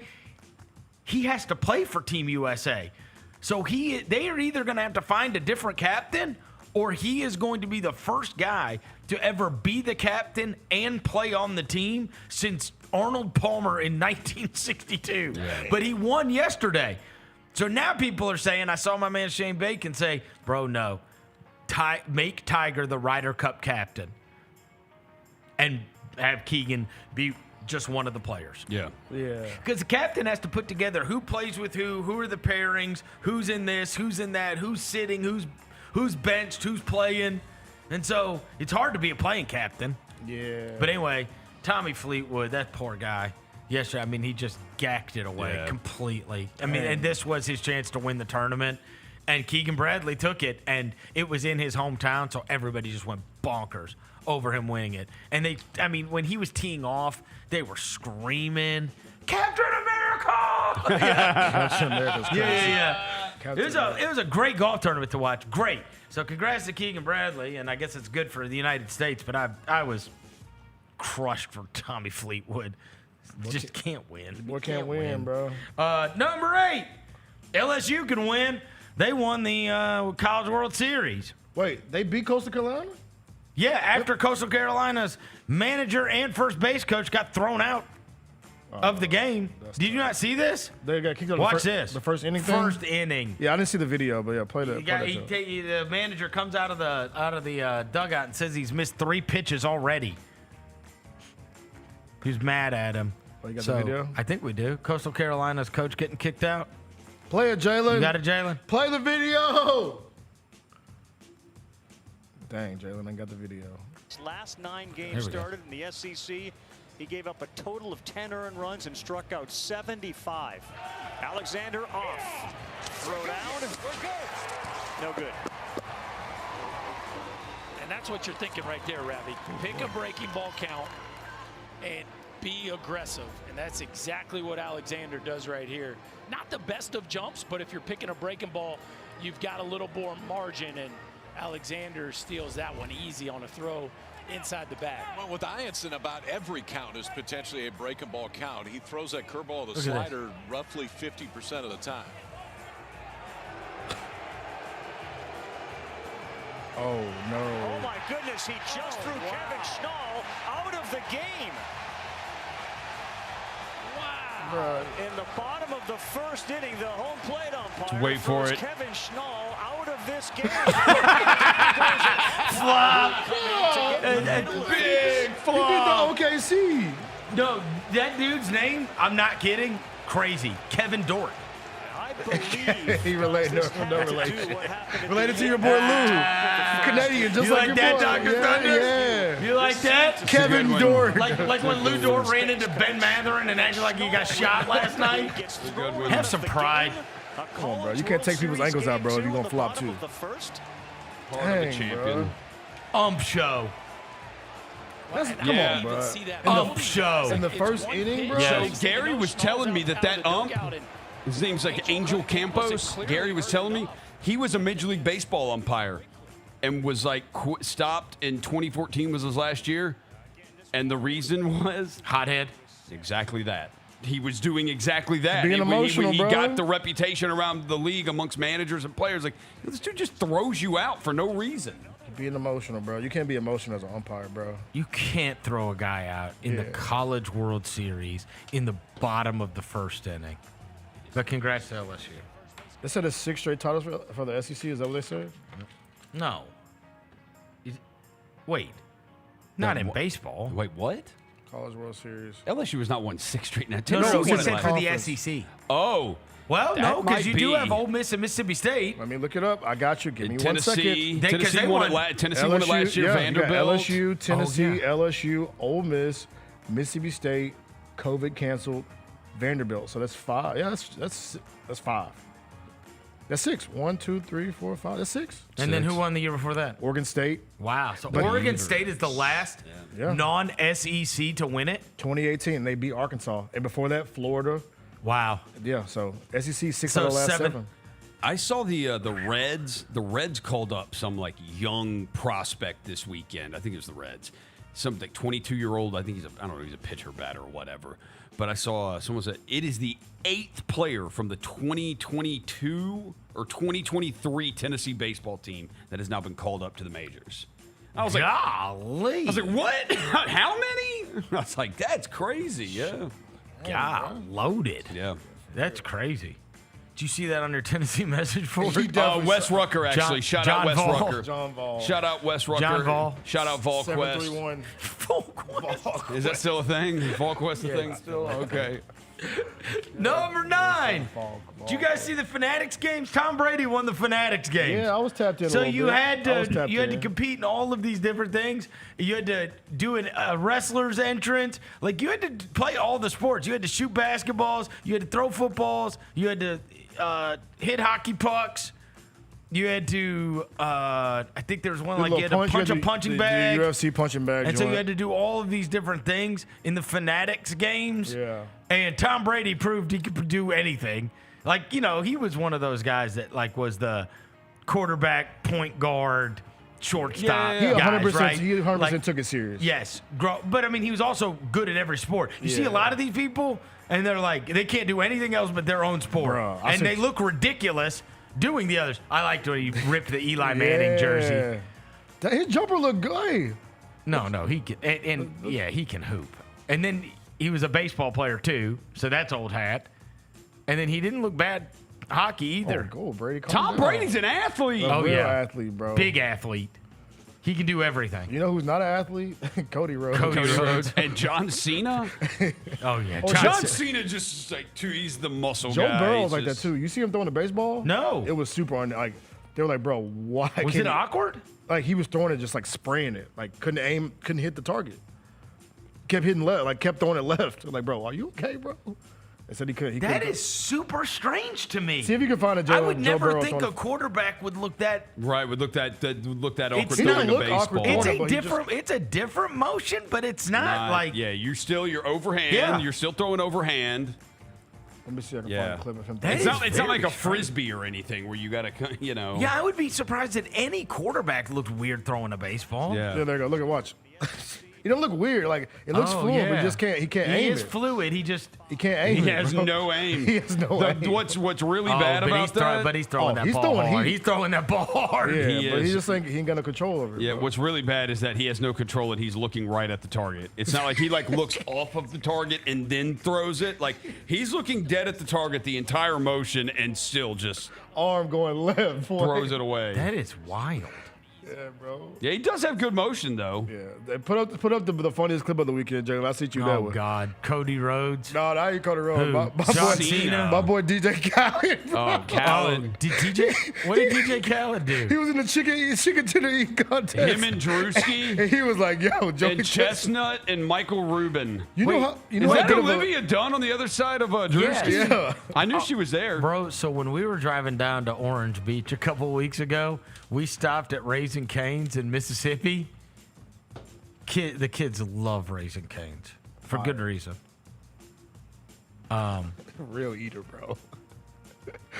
Bro, you remember I sent you guys that picture of me standing next to Livy Dunn stand-up? Yeah, She's yeah. all over Cane's. Yeah. LSU. Makes Yeah, sense. Louisiana, yeah. I It's a mean, Louisiana thing. it's like outside next to the drive-through. Inside, there's like stand-ups of her. She's up on the menu.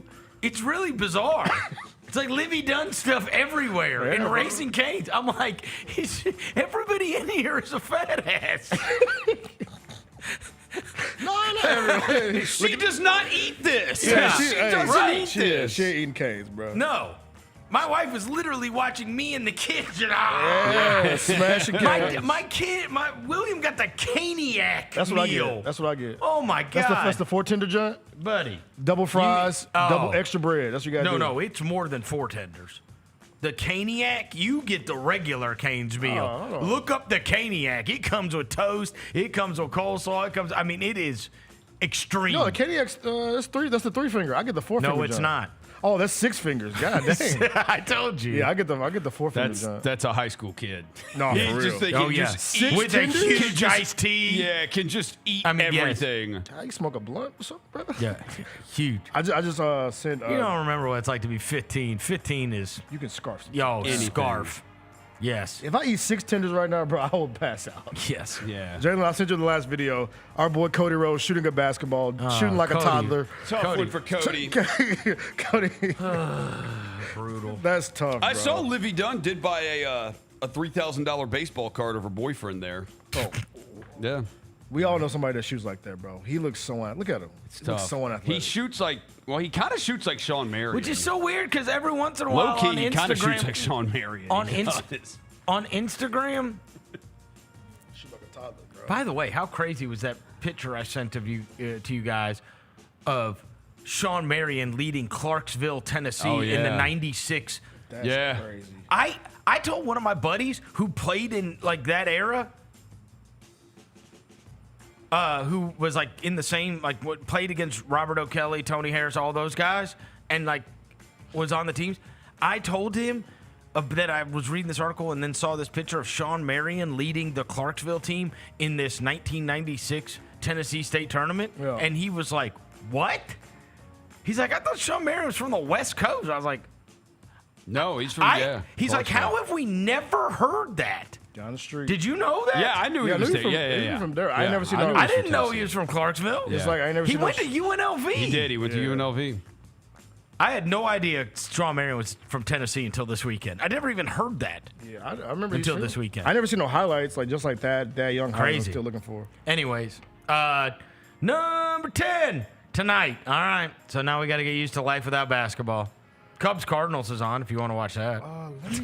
Let me You got see Cubs Cardinals. Who we got on Raw? Let me see what's happening on Raw tonight. We're trying to find something to Watch watch. that Karen Reed doc, or I may. Yeah, there you go. I may have been talked into. Jenna has been telling me I need to watch Love Island. Let's go, Rosa! Join the game! And I feel like I have made the girlfriend watch so much basketball and so much because she only cares about the Grizzlies. She doesn't care about the rest of it. She has had to watch so much basketball. Are you really gonna just watch the most pervy show and hide behind? It's called Lust Island, Roser. Lust. It's called Lust Island. Lust Island. Lust Island, bro. And all these half-naked chicks, and you're gonna be like, "I'm watching this for you, honey." Yeah, while I'm looking at this half-naked girl shake her ass. So what is this show on? It's on Peacock, bro. I don't have Peacock anymore. I got password. I got to get Peacock. No, I'll get Peacock. I need Peacock. I need Peacock. I love Peacock. Hey, Love Island, bro. Lust Island, bro.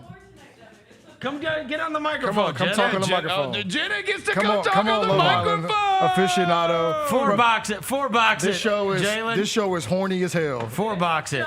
It's all right. Why are you polluting Roser? It's horny, bro. Jenna. It's great. Okay. So tonight is the best night of the year because it's called Casa Amor.